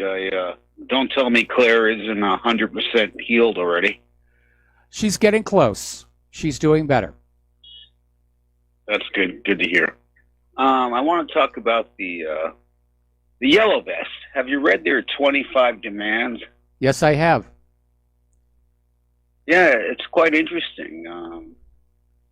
Cap on taxes, increasing some, pensions, cancel debts, stop teaching ideology in schools. Yeah, I like that one. This migration. There's so many great things that they're, even what you would probably like the most, no more planned obsolescence, that products have to last 10 years, ban on GMO crops, to reindustrialize France. So when I read all this stuff, and what they appear to be to me are actually fascists who want to make these big green plans that take everybody's money, you get nothing from it, and public and private partnerships where basically you're giving everything away to private corporations. And plus increasing migration, eliminating borders, eliminating ICE. And I just think it's a really terrible thing that these people are trying to do in America. I agree. I absolutely agree. And but we're seeing with the Yellow Vests, it's a beginning of a pushback, and it's now reached the point where apparently France is now cracking down, and Macron is simply saying there will be no more Yellow Vest protests. And I guess the French will put those Yellow Vests back in the trunk of their car, where they're supposed to be by law. But I think the protests are going to continue. I don't think coming on out and practicing repression is going to make the problem go away any more than arresting one of the organizers of the Yellow Vest protests did. I think it's just going to enrage the French that much more. They're clearly very angry. And you're right, that list of 25 demands, it's very well thought out. There's a lot of things on that we could use here in the United States of America. And the Yellow Vest protests have already spread to other countries, including apparently there were some here in the United States which went ignored by the corporate media. And I think once we're out of this very heavy winter and into the next spring, I think we're going to see this really take off. Yeah, I'm really hoping it does. And I agree with you that by trying to, fight back against these people and not listen to these demands against this terrible globalism and migration, it's only going to get worse. I mean, even you have the heads of two heads of Italy come out and are supporting the Yellow Vest, which is fascinating to me. Italy going against France, and I'm just loving it. What I'm seeing over there, but for some reason, these radicalized parts of the Democratic Party, which they're not even Democrats, they're fascists. It's kind of like, for some reason, they're catching on. And I could watch her on 60 Minutes and call Trump a racist, and more race baiting by these people with no facts to base anything up. But yeah, I'm just really disgusted which is by funny what's happening in America. Which is funny because they're already demanding that Donald Trump be prepared to document everything he claims in his 8-minute speech tonight. That's it. Yeah. That's if they even show it. They're trying not now even to show his speech. They're talking about it. Yeah. Trying to advocate that.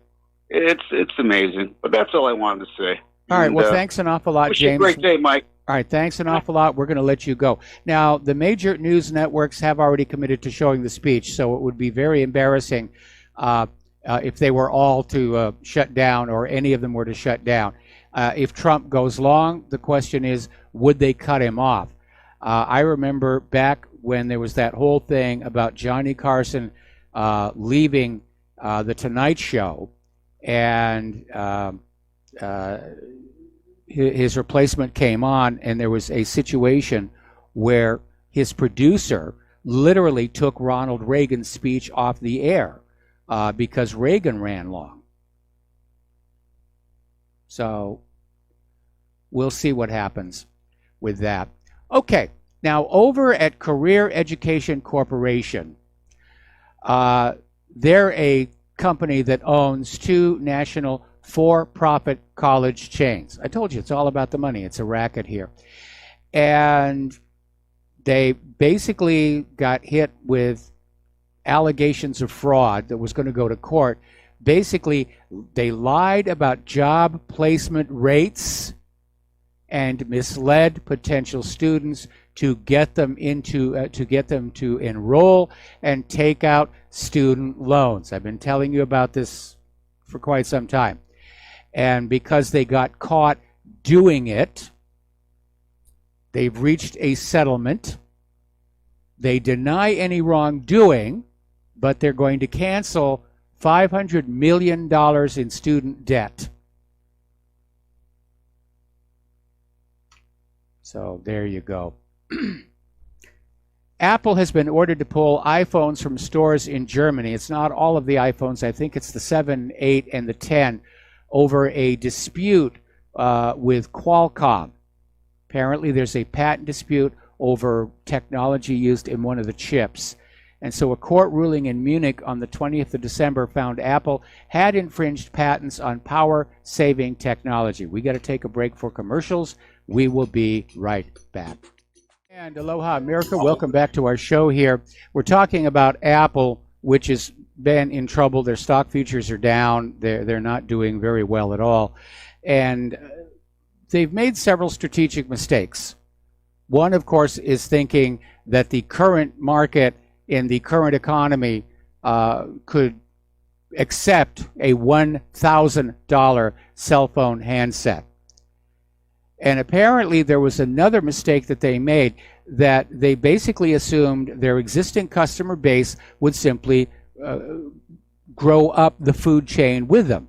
That people who had become iPhone customers back on the iPhone 1, which is when I got my first one, and then they could be relied on to move to the iPhone 2 and the iPhone 4 and the iPhone 5 and the iPhone 7, 8, and 10. Well, that's not happening. Again, because of the economic realities, people are keeping their older phones. The problem is there is no more entry-level iPhone. They're all expensive. The 7, 8, and 10, they're very expensive phones. And we're seeing what I think is a really good idea coming out of ZDNet, that Apple needs to bring back an entry-level model, something that was like the iPhone 1, something that was affordable, something that will lure people into the Apple ecosystem. Basically gives them that fundamental iPhone experience. And it doesn't have to be super powerful, and it doesn't have to have a lot of whiz-bang, doesn't have to have a lot of memory, but just get them into the ecosystem. Apple's leadership, I don't know, I think they've fallen for the ivory tower syndrome. They're way up there, they're very wealthy, they're on top of a world-recognized company, and they've become disconnected from the realities of life out where their customers live, and that's always a dangerous mistake. Story coming out of IntelliHub talking about electric cars, which are turning into a bust. Probably many of you may not know this, but companies that are producing electric cars are receiving government subsidies.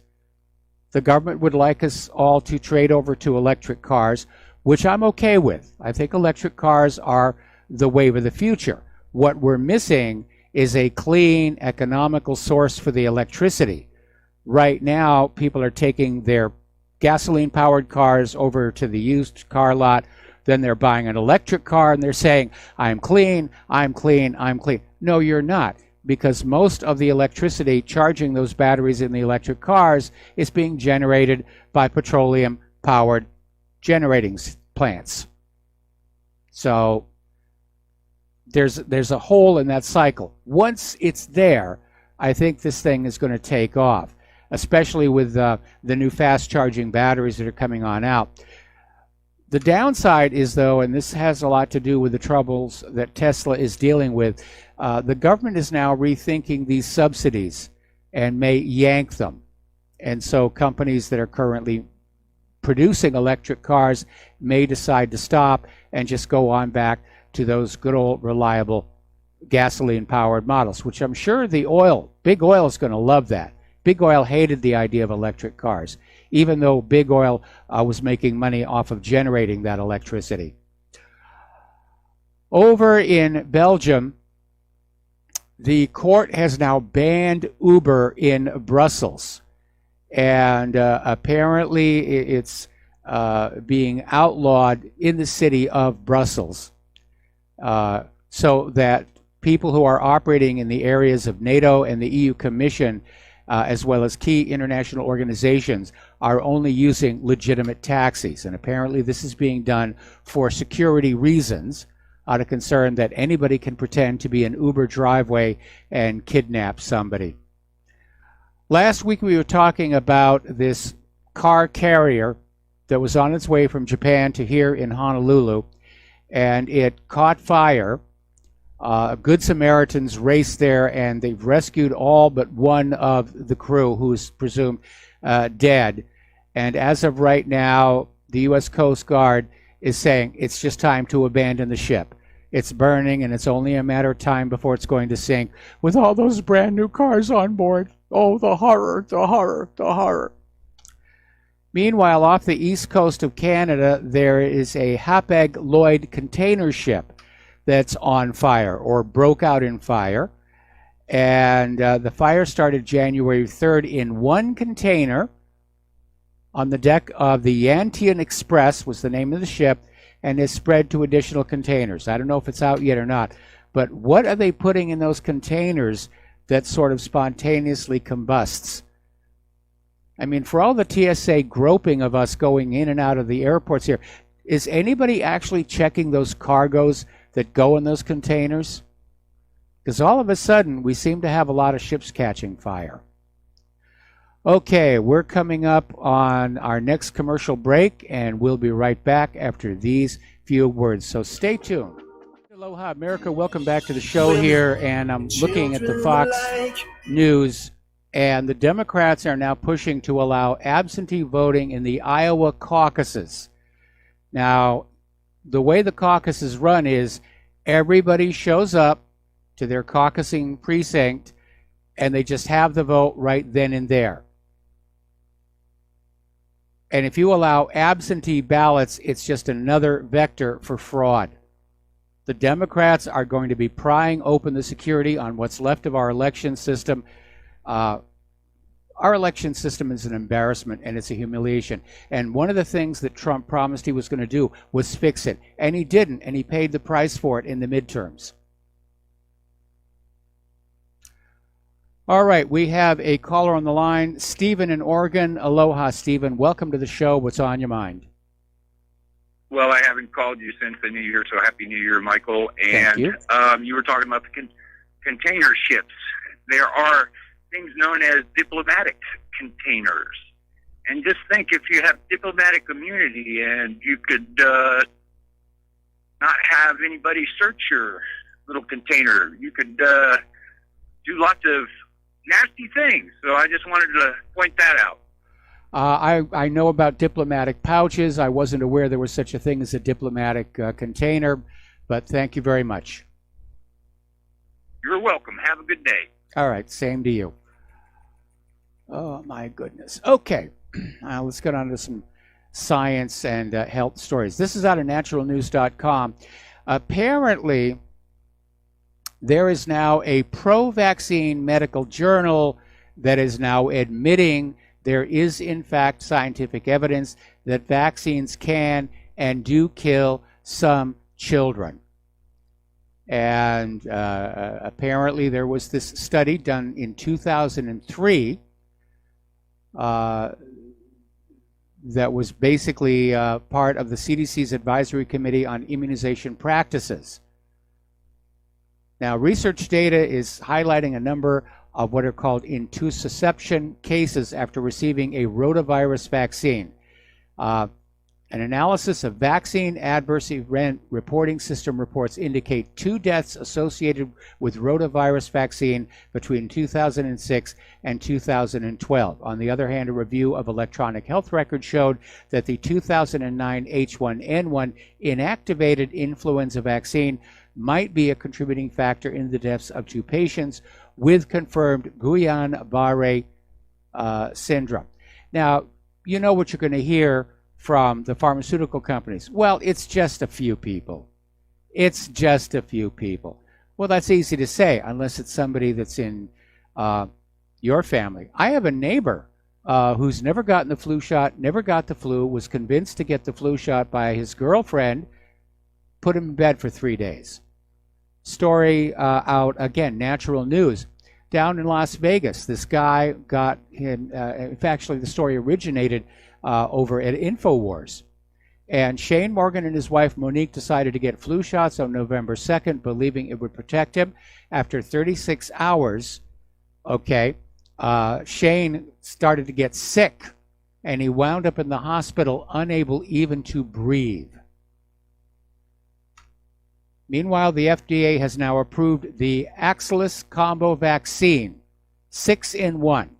Not enough problems with the MMR vaccine. Let's put 6 in there and just see what the heck happens. All right, we got a caller on the line. Terry in California. Aloha. Welcome to the show. What's on your mind? Hey, Mike, my whole family, my daughter's whole family is sick with the flu, and they got the flu shot, but I don't think it was a result of the shot. I think it was a different strain of virus because it was a little lag time in there, a few weeks.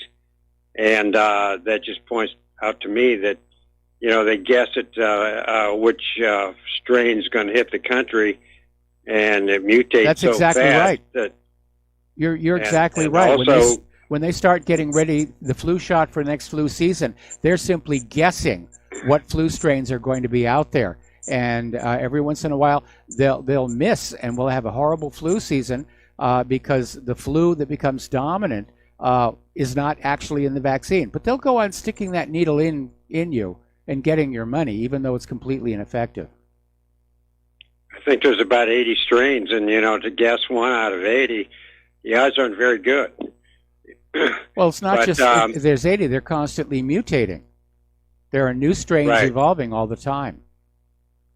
Exactly. Before you were talking about some Jewish organization, well, I called up and made a donation to the Jewish Voice for Peace this morning. Those are good people. Even though I'm not Jewish, and they that organization really started with about 2 or 3 women, maybe about 10 or 15 years ago, and it's really proliferated out. You know, I mean, there's chapters all over the country, and you know they've got centers in California, New York, and so I support them. And of course, after that, people. I hung up, and then I called Julie over at RBM and made my little donation to them. Well, thank you for that. They're probably good. Thank you for that. And you know, the reason you had a discussion a little while ago about why doesn't Donald Trump fire these people, you know, like Bolton and Pompeo. And first of all, I would have thought that he would have cleared that with everybody before he said we're pulling out of Syria. I want to get your comment on that before I go to the next Well, Trump was talking about pulling out of Syria last March, and obviously somebody yanked his leash back then. And so I think this time he just decided he was going to go ahead and do it because he knew if he started talking to people like Pompeo and Bolton about pulling out of Syria, they'd talk him out of it because he really is a weak leader. And so that's why he did it.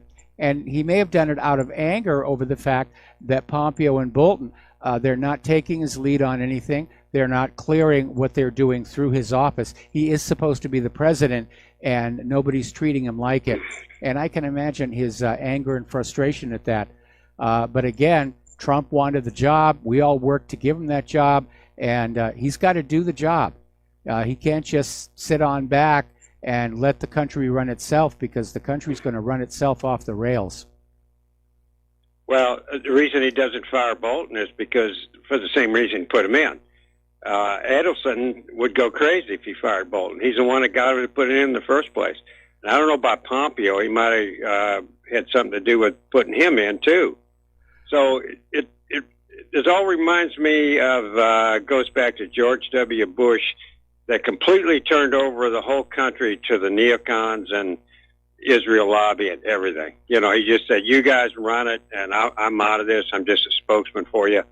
And it seems like Trump is right on the edge of that, you know, and it's very frustrating for me. Well, right now, Trump and Sheldon Adelson are not on good terms, because Trump had been expecting Adelson to provide enough money for the Republicans to keep the House of Representatives, and that did not happen. And again, that has to do with the fact there was a massive amounts of vote fraud and illegal immigrant voting, and Trump failed to deal with that. He had 2 years to deal with that issue, and he didn't. So it's as much his failing as anybody else. But right now, he's blaming Sheldon Adelson for loss of the House of Representatives, and so I don't think Adelson has as much influence over him as he used to. And on the day when Trump realizes there is no way he's going to be able to run for a second term, Sheldon Adelson will have lost all influence over him. Well, that's good. Let me ask you this. Those immigrants from the caravan that were stopped at the border, what's the disposition of them? Because I heard they were processing them. You know, originally I heard, you know, they put them in Tijuana and they're processing them and they can't come in until then. But then I read where over in Texas they took a bunch of immigrants they didn't have room for and dropped them off at the bus station in El Paso. Did you hear that? Yeah, about 2,000 of them, because the facilities are not sufficient. And again, what a stupid policy, to follow. What you ought to do is at that border is you turn them right back around, and you say you go home and you wait until your request for amnesty is processed. You know, why are we having to pay to house and feed these people who are trying to break the law in this country? Yeah, it's what everybody wants to know. And can you tell me what store sells those yellow vests? I want to go buy one. You can get them at any hardware store or auto supply store. It's just a standard safety vest. Yeah. Okay. Well, I'm ready to put that on and go with next spring, when it all comes to pass. Okay, Mike, that's all I wanted to say. Appreciate your call, and we'll talk to you later. Bye. All right. Thanks an awful lot.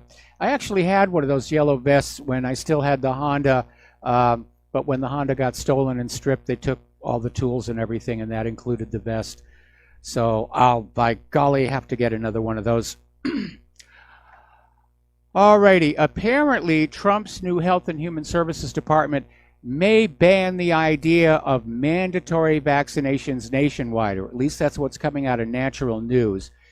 And the first ever Californian Republican to become House Minority Leader, Kevin McCarthy, just threw a touchdown pass to Team USA regarding health care freedom for Americans. And apparently there is a new division at Health and Human Services created for civil rights called the Conscience and Religious Freedom Division. In other words, they're going to bring back the right of the people to reject mandatory vaccinations based on conscience and their religions. Now, obviously, in my case, I don't have a religion, but I do have a conscience. These things are dangerous. They're ineffective.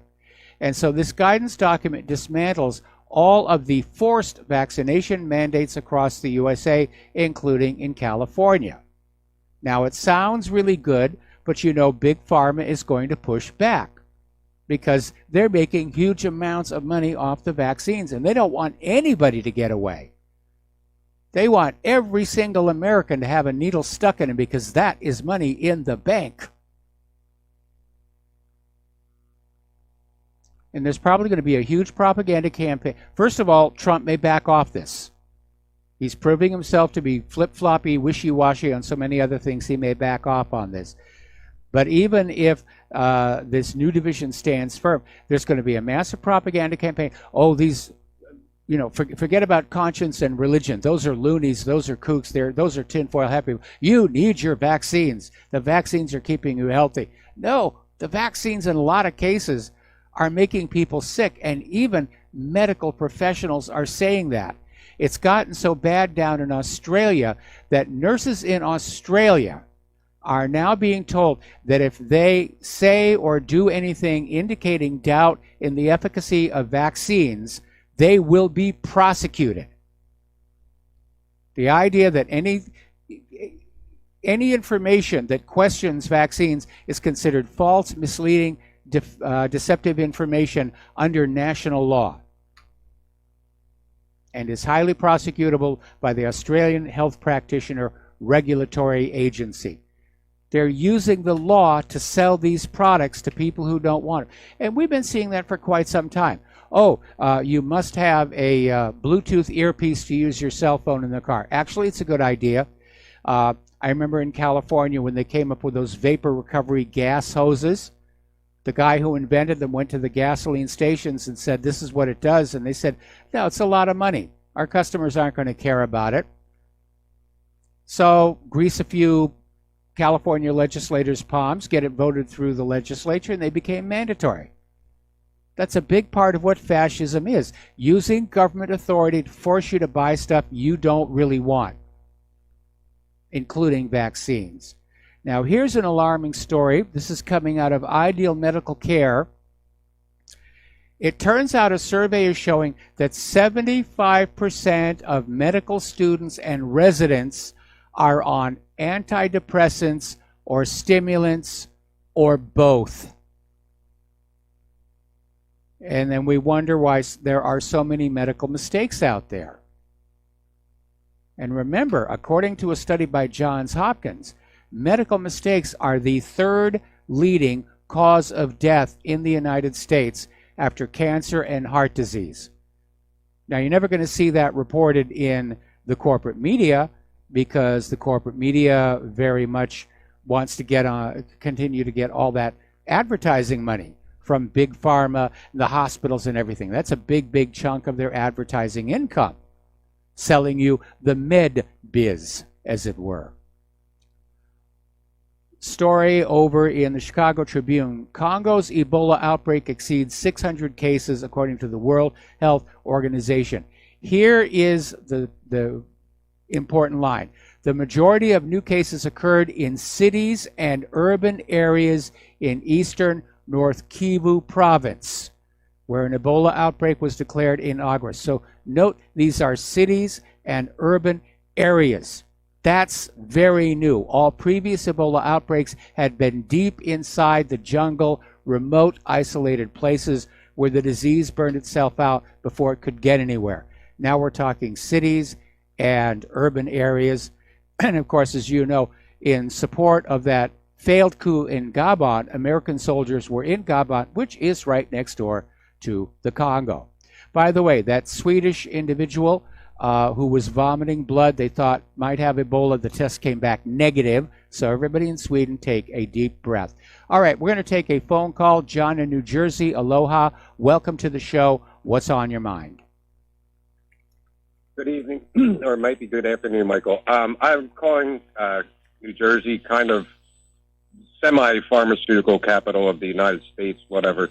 Now, I was listening and I had to disconnect, so I probably lost a little bit of conversation, but there was conversation about, the pharmaceuticals make so much money off of this. Well, yes. How is it that you go to Walmart and go to Rite Aid and go to CVS and go to Walgreens and they just hand out the flu shots for free? Now, I understand, I guess the government and our tax dollars are paying for it. There are subsidies involved. There are subsidies involved in there, and basically there is a funding mechanism. There's a huge uplift on all these medicines. and it's become another scandal in the medical industrial complex, that medicines here in the United States are way, way overpriced compared to what they go for in other countries around the world. And so the offer of a free flu shot is used as an inducement to get you to come into their particular drugstore and buy whatever you're going to buy, because the actual cost of a flu shot is virtually nothing. Anyway, John, got to let you go. Got to take a break for commercials. Back with the last segment of our program after these few words. And aloha, America. Welcome back to our show here. Now, back on January 3rd, there was a story about how people at the Salt Lake City International Airport spotted a Ukrainian Air Force Ilyushin 76 Candid cargo plane land and basically taxi over to the Air National Guard facility attached to the airport. And online plane trackers had noticed the flight following an odd path coming over from Ukraine, and noticed that the transponder code was showing up as a 737 civilian passenger airliner belonging to the Ukrainian airline Aiea. And at the time of the story, I said, I'm going to take a wild guess here that this plane is bringing over one of the radars used for the S-300 missile system, so that the U.S. can actually try it out and see if the F-35 can defeat it. And by golly, Russia Today is in fact confirming that's exactly what happened. Ukraine, prior to the overthrow of Yanukovych and the installation of Poroshenko, had acquired the S-300 system, and they have now sent one of the radar systems over to the United States, where it's probably going to go up to the Utah proving grounds, and they're going to fly the F-35 against it and see how it works. Now, remember last week we were talking about this story where people were starting to raise doubts whether the F-35 was really as stealthy as it was claimed to be. If it was really just this incredible trillion-dollar boondoggle that was a bluff. Remember the F-117? Oh, it's invisible. It's a stealth jet. And it did very well over Iraq when it was working in concert with other aircraft that were doing radar suppression. When they flew one all by itself over Kosovo, it got spotted and shot down. About a month ago, a Russian pilot succeeded in getting radar lock on an F-22 over Syria. Didn't fire, but just making the point. And don't forget what the Russians were able to do to the Donald Cook over in the Black Sea. Okay, over on the far side of the moon, China has now released the 308-pound rover named Jade Rabbit 2 to basically trundle across the far side of the moon at a maximum speed of 220 yards per hour, carrying out mineral, biological, and radiation tests, basically simulating all of the activities that would be needed to build a lunar base. It even includes inside itself a little mini greenhouse with some seeds and air and soil and apparently nutrient solution, which is being exposed to the sun, I presume, under some serious filtering. But China has already said they have long-range plans to build a lunar base, and apparently this mission to the far side of the moon is part of that plan. Now, the reason they're able to go to the far side of the moon is they have a radio relay satellite orbiting the Lagrange point on the far side of the moon that bounces the signals back and forth. All right, there is the music. Time for me to get on out of here. Stay tuned for John Stedmiller. I'm sure he's got lots and lots of useful things to share with you. Please take what you learn here, share it with everybody that you know. Use paper mail, email, face-to-face contact, telephones, whatever. Stay off social media. It's rapidly becoming useless for anybody other than those who like funny kitten videos. Please donate to Republic Broadcasting. Thanks to all of you who have donated. We'll be back tomorrow. Aloha, America.